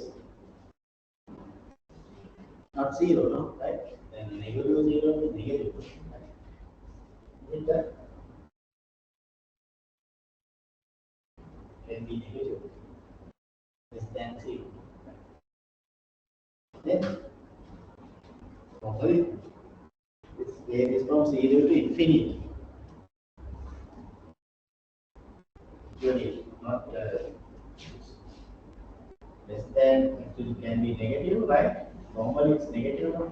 So that's why we take the absolute value, right? So always actually price elasticity coefficient negative.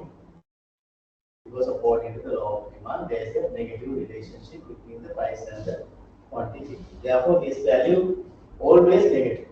Therefore, no need to think about here. In this case, we no need to think about the negative side. So it's actually varying from 0 to infinity, right? Actually, there can be infinite value, right? Infinite value, right? Now here it's 0.3, right? 0.3, right? So that means if there is a 1 rupee increase in the price, quantity demand increase by 30 cents, right? So this means that when there is a rise in the price by 1 rupee, quantity demand decrease by 30 cents. Right? So there is a high sensitivity or less sensitivity. Less sensitivity. That means this is inelastic. This is inelastic, right? So since there is a lower sensitivity, right? Less than 1, right? Less than 1. Inelastic demand, right? So that means inelastic demand means with respect to change in the price, price is not highly respond to change in the demand. If it is greater than 1, once you obtain this price elastic coefficient, if it is greater than 1, it's called elastic demand. Right? So if it is highly, that means there is a high sensitivity. Right? Here the price elasticity coefficient is less than 0, 1, right? It's inelastic demand. Right? So that you can see, right? So that is the price elasticity, right? You can calculate the price elasticity and see whether there is a strong relationship between the price and the quantity demand or with the relationship. Right? So if it is less than 1, that is called inelastic. Greater than 1, it's called elastic. Right? So now here If it is greater than, let's say, once you calculate the price elasticity of demand is 2, right? 2, no, right? Negative, right? But 2, right?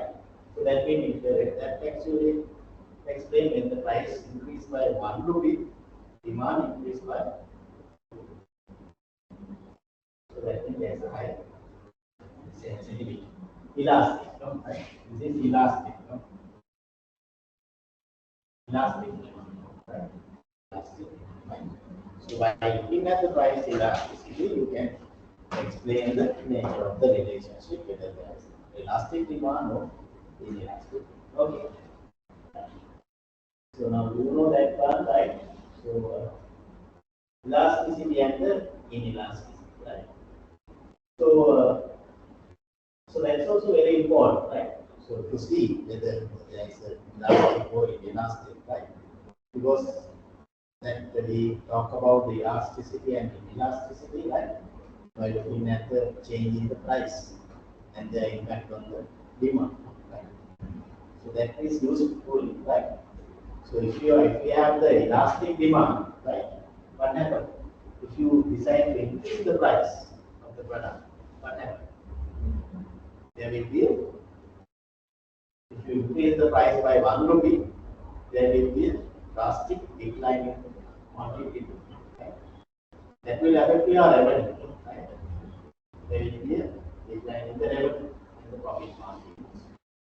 So that means if there is an elastic demand, reducing the price is not advisable, no, right? But if there is inelastic demand, because if there is a lower sensitivity between the price and the demand, no, right? So if you increase the price by, let's say, 10%, no, demand will increase by less than 10%, right? So that actually raise the revenue, right? So if there is inelastic demand, best option you can increase the price, no? Not the decrease, increase the price. No? That's why the government all the time is in it. So if their intention is to raise the tax revenue, right? In order to raise the tax revenue, government normally impose taxes on goods which have inelastic demand, no? Cigarettes, alcohol, no? Habit forming goods, no, right? All the time government raise the taxes on cigarettes, no? Liquor, no, right? Also something hard drinks, no, right? Because people are addicted. Even though the price increase, right? Yes. Government can achieve the target. Price increase, but demand will not decrease proportionately like the tax income raise as a result of that, right? So that is the case, no? Right? Therefore, it's very important, right, to measure the price elasticity, right? You can look at the sensitivity between the price and the quantity demanded, right? By looking at those sensitivities, right? You can ascertain whether there is an elastic demand or inelastic demand. Based on that, we can use that decision, right? Right. Now there is now this is the we measure the this is the at a particular point, no, right? We measure here particular point price. We take the price at this price, no, right? We consider that price increase, right? Now if you can take the price decrease, right, from 20 to 10, it will gain same answer. If there is a decline, there will be a different answer, right?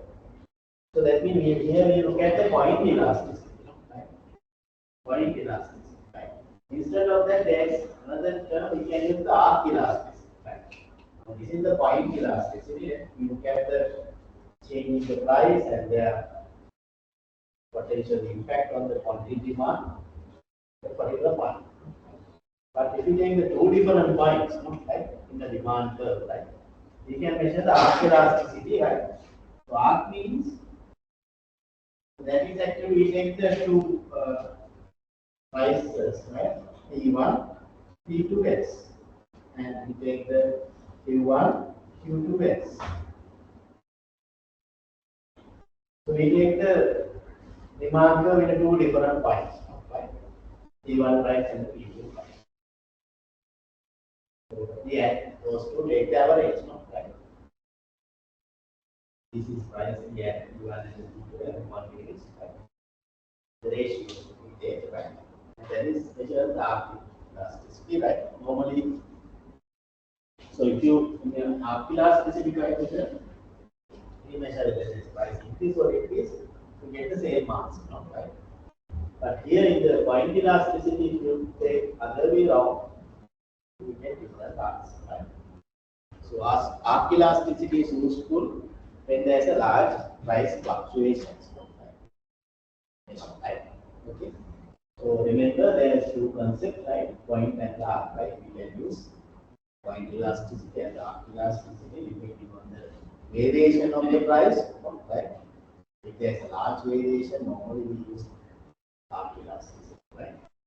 So that actually take the previous price and the subsequent price, right, together, right, with the relevant quantities, right. So that we delta Qx over delta Px into P1 plus P2 divided by Q1 plus Q2, right. Like that, right. You can use a hypothetical example, right, and to see the elasticities, right. Right now here we have given this different prices, different quantities, right, and different combinations in the demand curve, right, and different points, right. We can calculate the price elasticity. Now this is the linear demand curve, no? Right? Linear demand curve, right, equal nx plus c, no? Right? Linear, right. So if you calculate at each point the price elasticity, point elasticity of demand, right? You can calculate. Here you can calculate. So your IC reference now have given the answers, right? This is text, right? You can question, you can calculate at each point what is the price elasticity of demand, right? So once you calculate the elasticity of demand at the point A means zero price zero, right? But when price increase, what happened? If you see elasticity, price elasticity coefficient, right?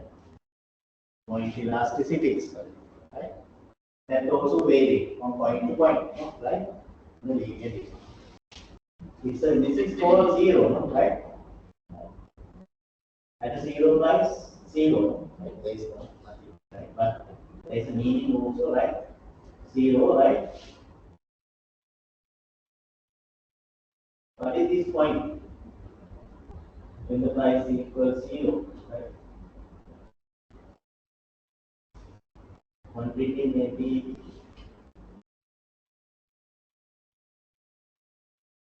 infinite number, no? At the zero price, if there is people are demanding zero price includes that, right? Right. That is a hypothetical, no? Right? So, when the price increase, right? Now you can see here, right? Zero, the quantity demand is 1,000, right? So when the price increase, quantity demand decrease, right? At each point, right? To calculate at the price 10, right? Based on the quantities given in the previous, right? You can calculate the price elasticity, right? Please do it, right? Now here you see 0.11, 0.25, 0.43, always is negative, right? And at a particular point it becomes equals to 1. Right? Elasticity of 1. Then increase, right? What is this point?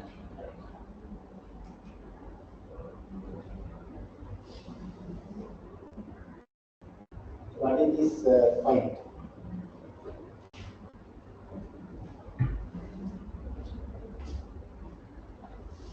You can calculate the price elasticity at different points. It varies from 0 to infinity, no? Right? That is the final conclusion, no? Right? Can be, no? Right? In a linear demand curve, right? Price elasticity is the linear demand curve, right? And here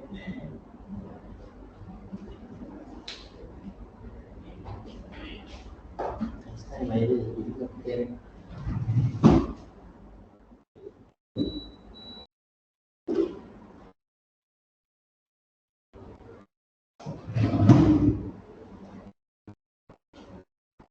the intersection point, right? When the price is equal to 0, 1000, right? Sorry, this is not here, right? When the price is equal to 0, 1000 demand, right? And this is the intersection point of the price axis. And here what happened? Here the 0, right? You calculate the price elasticity of demand, 0, right? So at the middle point of the demand curve, right? Price elasticity of demand equals to 1, right? There you see 1, right? At this point, extreme point, elasticity of demand is infinite. Right? Actually, it's infinite, right? Right? So at the middle point of the demand curve, right? Price elasticity of demand is equals to 1, right? That is very important point, right? When we are taking decisions, right? Elasticity of demand equals 1. Right? So we can relate that one with the later on, right? With the marginal revenue and so on, with the marginal, right? That explains everything, right? Now here in between 0 and elasticity of demand is less than 1. Elastic demand is greater than 1. So this is inelastic. This is elastic. This is for you equals to 1 means unitary elastic, right? Unitary elastic. Equals 0 means perfectly inelastic. These are the perfect points, perfectly inelastic. This is perfectly elastic, right?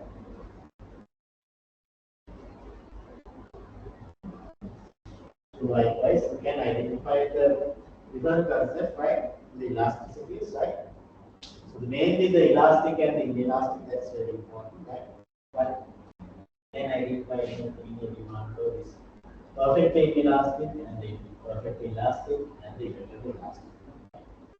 So perfectly inelastic means there is price change. Even though the price is not total response, right? To change the price, quantity, right? For an example, if you take the price and the demand, right? Price 10, 100, right? Price increase in 20, it's also 100, right? There's no response, right? That's in that case. If you calculate the price as equals to 0.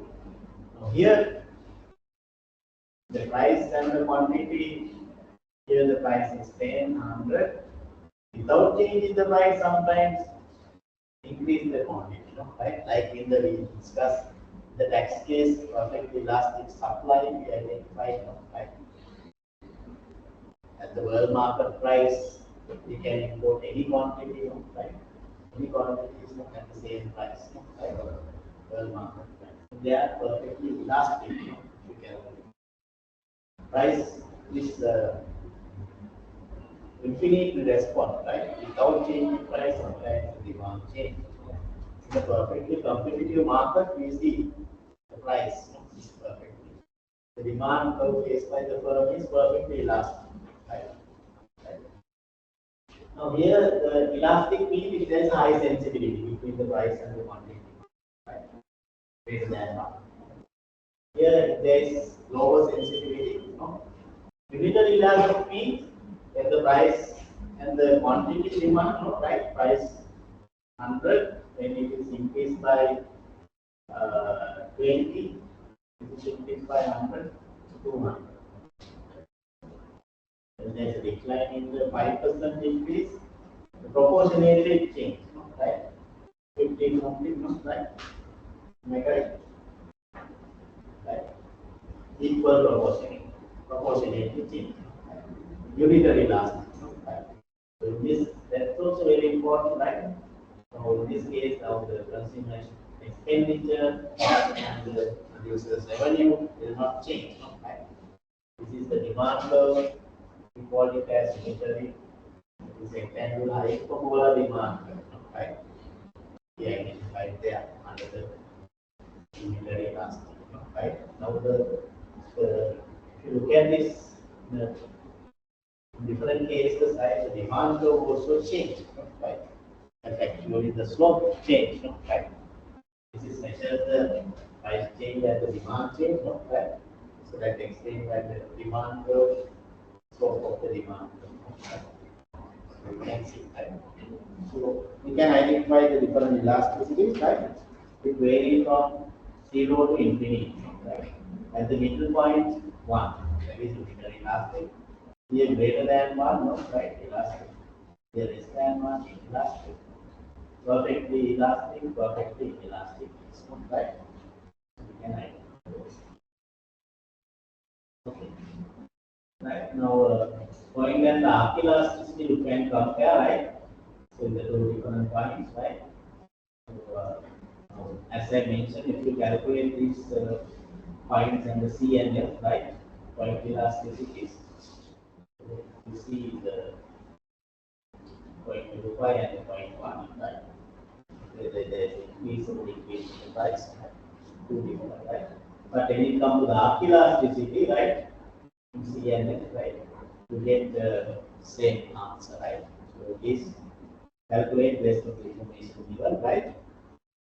Point elasticity and the arc elasticity of the demand, right? Okay, you can see the difference, right? Okay, right now this is the demand curve, right? As we highlighted, right? This demand curve, right?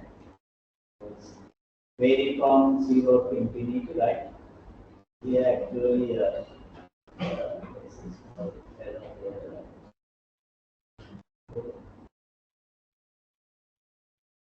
the elasticity is equal to C, right? Here actually not less than 1, greater than 1, right? So on the way around, right? Here less than 1. Here elastic, here elastic, right? Okay.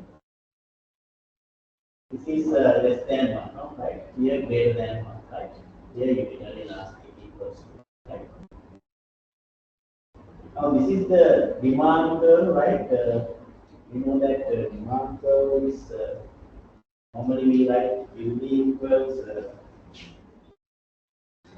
A minus dP, right? So that is demand curve, right? In the direct form, right? Okay.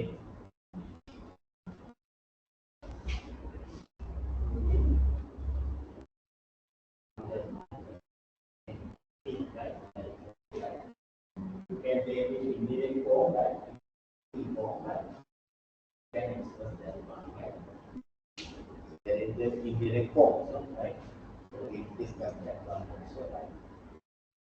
Right. Now, what is the, we can look at this elasticities and the shape of the demand curve. If there is a elastic demand, perfectly elastic demand, right? Perfectly elastic, right? So in that case, we know that twice elasticity coefficient that you measure is infinite, right? Anante there. Anante aku mula bala tidak ada. Betul.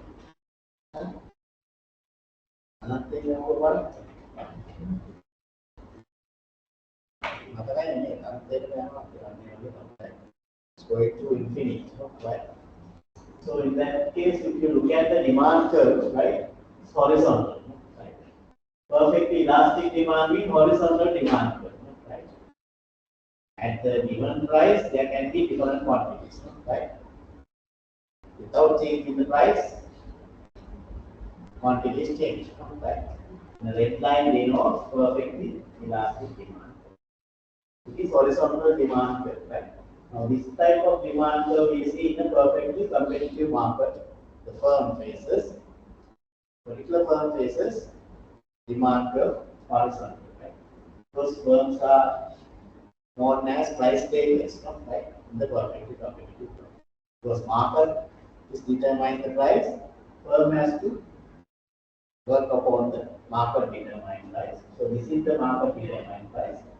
Firm has to supply any quantity, right, depending on the market demand price, right. So therefore, firm's demand curve is perfectly elastic. So and we discussed recently the foreign supply curve that also perfectly elastic, right. Because at the world market price we can import any quantity, right. So that is also perfectly elastic supply, right. So that is always something. If there is a perfectly inelastic in the zero case, right? So that means there is no sensitivity between the price and the quantity demand. Even though the price change 100%, but demand does not change, right? Zero. Once you calculate the price elasticity coefficient, in this case, right, you can identify the zero price elasticity of demand. Right? Please take that there is zero, right? Here, what is the nature of the demand curve? It's vertical. Right? This vertical demand, price elasticity demand equals zero because now the price change, right? Now here we have seen different prices, right? But quantity does not change, right? That means we have the vertical demand curve. If you have given the vertical demand curve, that is perfectly inelastic demand, right? Normally we get that. Those are the two extreme points in the demand curve, these 2 points, right?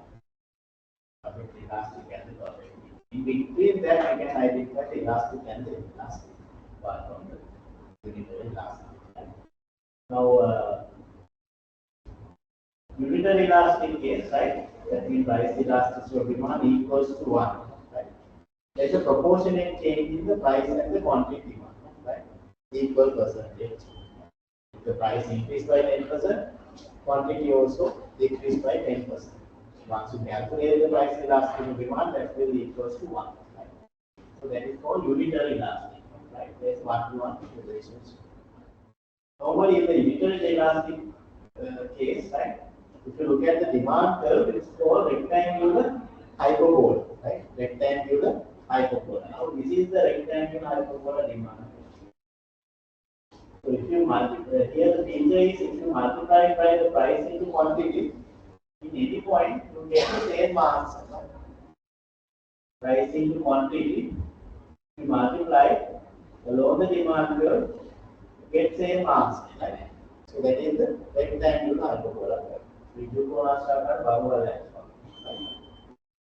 Here with the change in the price, if you look at the consumer expenditure, right? There is no change in the consumer expenditure, right? If you take the producer's revenue with respect to change in the price, revenue also does not change, whether the price increase or decrease. If there is unitary elastic, right? Revenue also remain unchanged, right?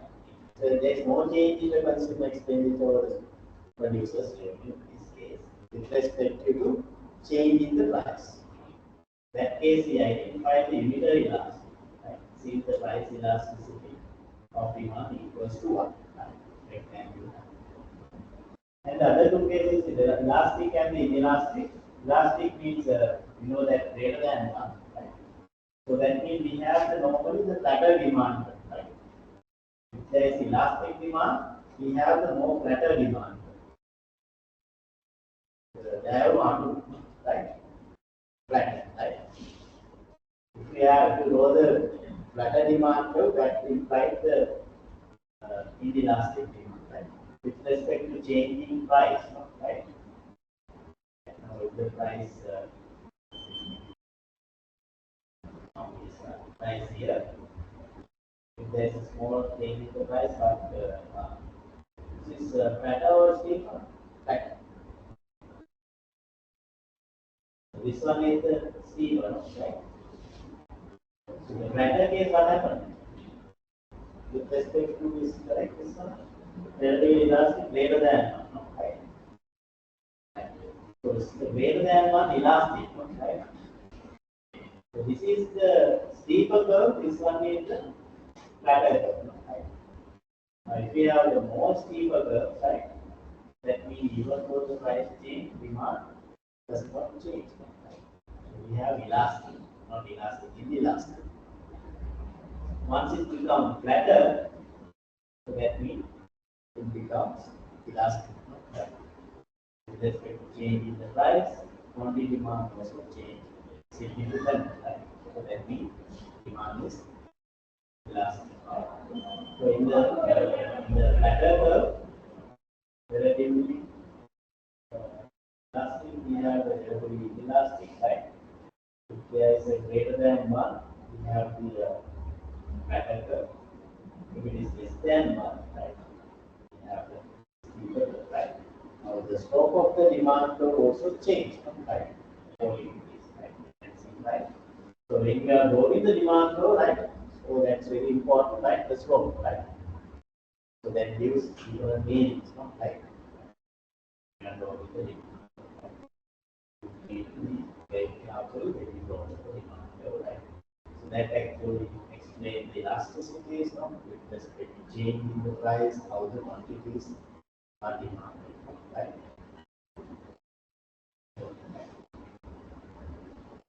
Right. So we discussed about the ranging elasticity basically in the elastic and the inelastic case, right? So in the perfectly elastic, right? Other cases, two cases, right? And the unitary elastic is the other case. So the two extreme points, right? Only perfectly elastic and the perfectly inelastic. Perfectly elastic, right? You can see normally the homogeneous products in perfectly competitive markets, right? Products are identical, right? Equal, because there are so many substitutes in the market. So that is actually homogeneous, right? Now here we take the sugar, salt, eggs, right? We see that perfectly elastic demand, right? So buyers will buy all the ticket as a given price.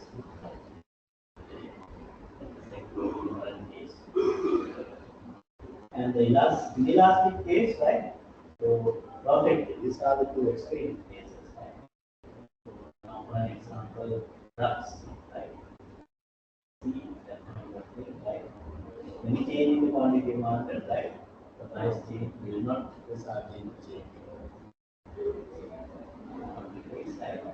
Those are essential, right? Right. Now, this is the nature we discuss about these curves, right? Vertical and horizontal, right? We have this is the perfectly elastic, this is the perfectly inelastic, right? The shape of the curve. And the other case, you can see the elasticity.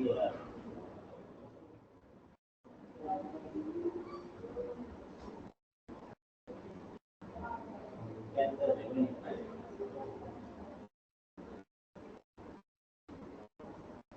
Now, how we calculate the revenue? Price into quantity, right? Now, this area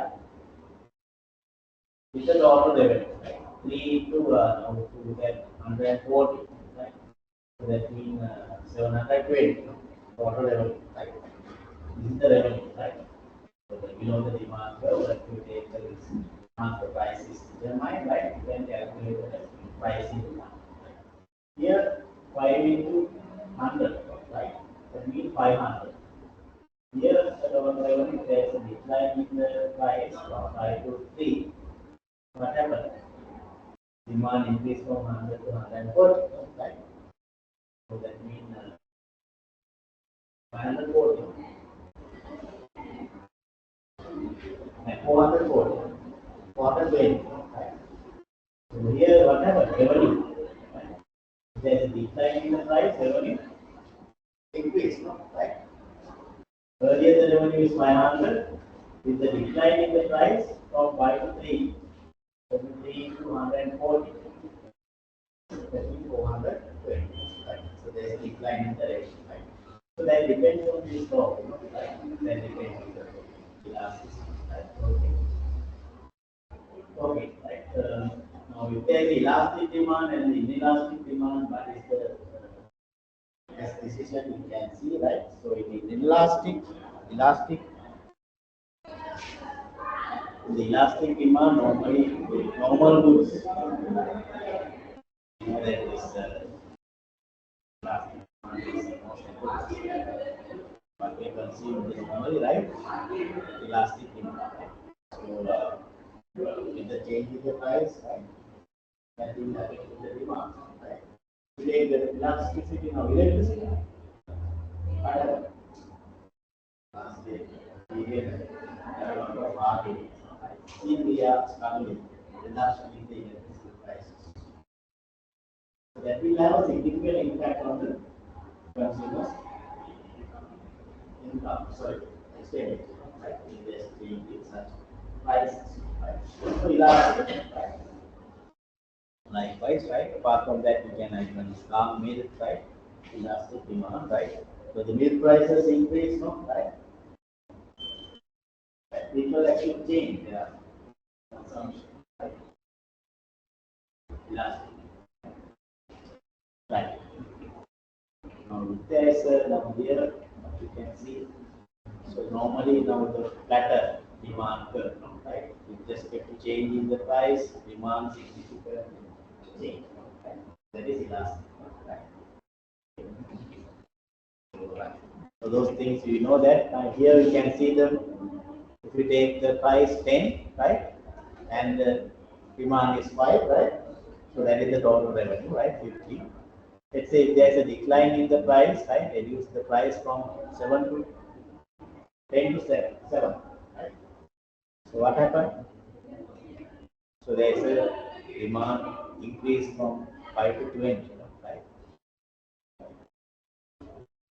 So that will increase the sales revenue, right. So 250 and 140, right? So that is, if there is a elastic demand, right? Reduction in price is good, right? So likewise, so we can look at the elasticities, right? And the slope of the demand curve and the revenue, right? Because producers always try to maximize profit by enlarging the revenue, right? We are not looking at the cost side here, right? Only we look at the revenue side and see whether it's advisable or not, right? Okay. Right. So that's a good move, right? If there is a elastic demand, reduction in price, it's a good move, right? You can advise, right? So the pricing decisions, right? So we can look at the elasticity, nature of the elasticity, right? And we can recommend, right? Whether we need to reduce the price or increase the price by looking at the price elasticity of demand. Okay. Right. So inelastic case is other round, right? So if there is an elastic demand, right? Raising the price also and vice versa to raise the rent, right? Okay. Right. Because it's a big form, right? Now in inelastic case, we know that we have the steeper demand. The price is not highly respond change in the price. That case, price hikes up and vice versa. So we can see here at price 10, 50 the revenue, and if there is at the price 5, right? What happened? It's increased marginally, right? Even though the price decreased, right? Demand increased marginally, right?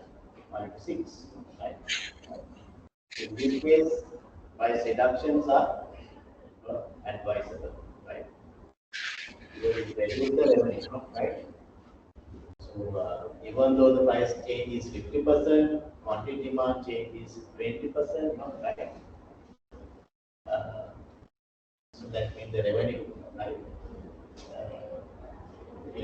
Right? Since there is an inelastic demand. To calculate the price elastic is 0.4, right? Less than 1, right? So therefore, under such circumstances, reduction in price is not advisable, right? So if the firm try to maximize the sales revenue. Right. So those are the things, right? And the unitary elastic case, right? What happened? We identified the rectangular hyperbola demand curve, no? Price and quantity is equal at each point, no? Right? So in that case, increased demand or decrease in demand have no impact, no, right? On the income or the other side, consumer expenditure, right? So if there is a unitary elastic means the price elasticity of demand equals to 1, right? Right. So now here increase in price, if the increase in the price would reduce the total revenue, right? If there is a percentage change in demand is less than the percentage change in price. So other way, right, the reduction in price would increase the total revenue, right? Percentage in demand is more powerful than the percentage change in price. Okay. That is the elasticity, right? And elasticity is right. So what is the importance of this price elasticity? So what is the first one? Can you tell me? Are you seeing me? So can you tell me what is the first one? Can you explain that one? Really? Yeah. So first of all, I asked you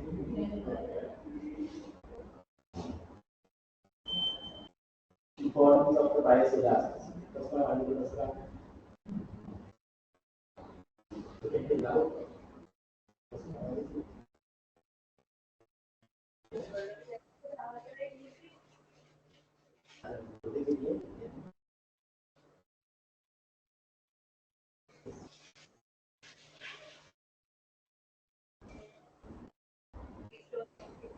Elasticity concept is useful for businesses in pricing decisions, relationship between changes in price and total revenue.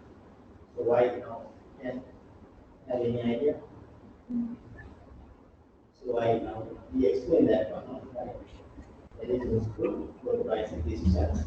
By looking at the elasticity, right? Whether there is elastic demand, what sort of things we have to do, whether there is inelastic demand, what sort of prices, whether increase or decrease prices.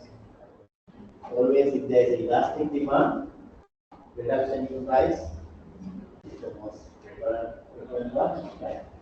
If there is inelastic demand, raising the price is advisable.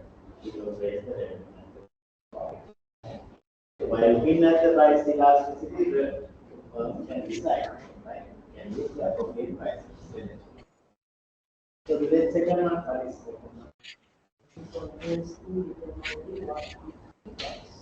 yes, what does it mean? Now here it's important to determine the what's close to tax. Now the tax revenue means under tax revenue. The government. How do you explain it? Now the government wants to raise the tax revenue all the time in order to minimize the budget deficit. And when they explain the tax revenue, the government wants to raise the tax revenue. How the government can use this say no, right? Normal government should impose more taxes on the goods which have inelastic. If the government impose more taxes on the goods which have elastic demand, can they achieve the tax targets? No. They will not be able to achieve the tax targets. So in order to raise the tax revenue, the government should impose taxes on goods which have inelastic. Okay, then the next one.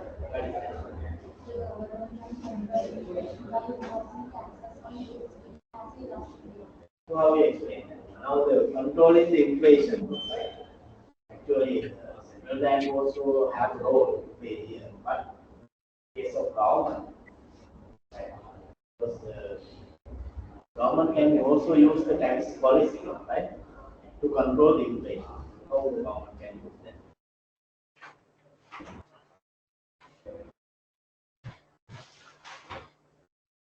How the government can use?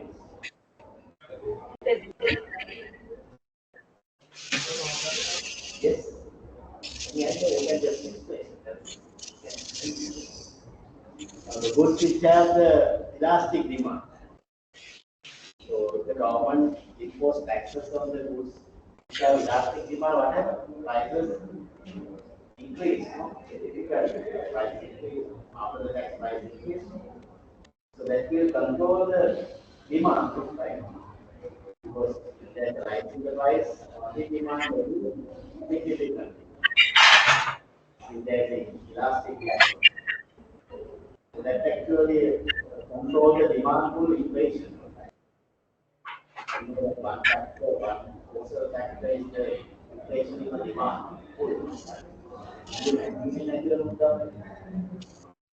Then there's a rise in the aggregate demand that will increase the prices.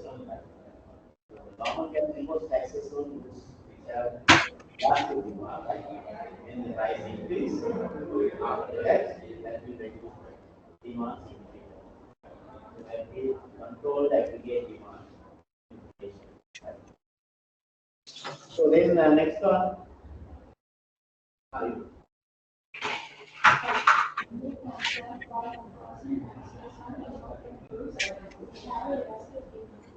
yes, what is how do you explain? Any idea? Forex means what forex? That is foreign exchange. Right? Forex means foreign exchange. Now there are two objectives, right? One is we need to attract more and more foreign exchange, and we need to. Other side, other option is we can save the foreign exchange. Earn foreign exchange and saving foreign exchange. Two different things, but final outcome is we are actually protecting our foreign reserves. So how this foreign this elasticity, price elasticity concept can be used to save the foreign exchange. We can save the foreign exchange, right? Same way, no, right? If we are importing goods, no, right? So actually we need to import means we have to pay foreign exchange, no, right? The outflow, no, right? Saving means if we can control the imports, right? We can save the foreign exchange without paying outflows control. Without control the outflow, what we can do? So the same way, government can impose tariff for the imported goods which have elastic. So as we highlighted in the previous case, the diagram of after the tax price increase, like supply point, supply the right, approach, right? Then you noted that the import content reduced, right? So what happens is if there is a elastic demand, the imported goods, right? After the direct price increase, right? So that will significantly reduce the demand, right? So that means before demand reduce, we can save foreign exchange, right? Saving foreign exchange, right? Now according to the now there are two strategies of this. One is the saving foreign exchange, earning foreign exchange. Export promotion is the earning foreign exchange, right? Yeah, import control, right? Saving foreign exchange. So we can save the foreign exchange by imposing taxes for elastic, and also we can influence the behavior of the firms, no? Right? Now, by looking at this price elasticity, right, that actually also control the behavior of the firm, right? Firm, right? So elastic or elastic, right? That actually explains the slope of the demand curve, right? See, smooth curve and the flatter curves, no? The demand, right? So by looking at the potential demand, one can react within the association, right? To the right? So those are the importance of the price elasticity of it. Okay. Any other thing to highlight? Any other things apart from this? Yes, do you have any question in the online? Can you hear me? The online participants, do you have any questions to ask?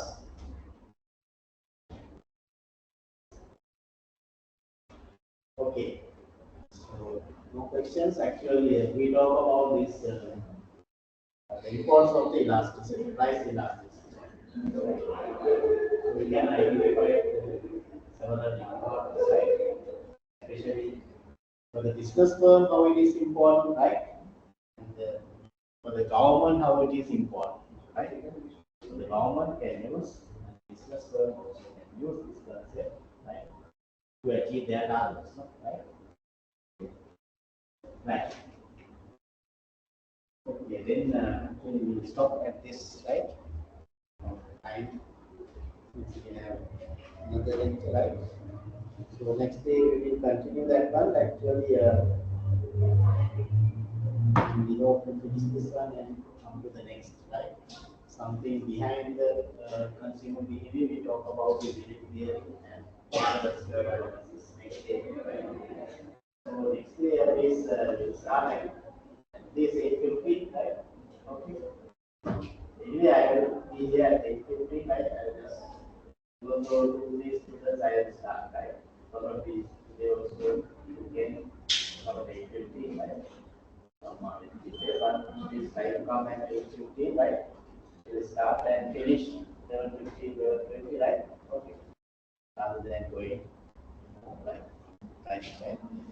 Okay, right? And meantime, I will give you the individual assignment, right? So that I will upload that one, right? It's not a difficult one, right? Something that we discussed in the demand supply, right? Excess demand, excess supply. To covering that one, right? So I will give you 3 weeks time, right? So you need to submit, right? Okay. And after that, we will have the we schedule the before the 10th week, right? The one lecture we postpone, right? And we have the extra lecture also for that, right? And for the 10th week, we need to do the MCQ test also, right? So I will let you know, right? So since we need to cover a few more topics, right? After that, so the next week I will let you know the time for the online test course, right? So then you can ready, right? For that, right? Is do the exam, right? Last time also we did that, right? Averagely students perform well, but reaching to the maximum level, only few students, right?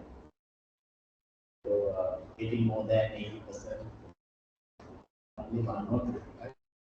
Therefore, please go through the things, right, that we discussed, right? And you need to think about out of the frame, right? Some of the things, right, that we discussed, right? Some kind of going to this level, some kind of things and engaged side, right? Like we highlight a few things, right? We will think about, right? Okay, any question? Any question? Hello, sir. Okay, so we will wind up the session. Thank you very much. Get ready for the other things. Please refer the LMS as well, right? Tomorrow, right? Probably tomorrow, right?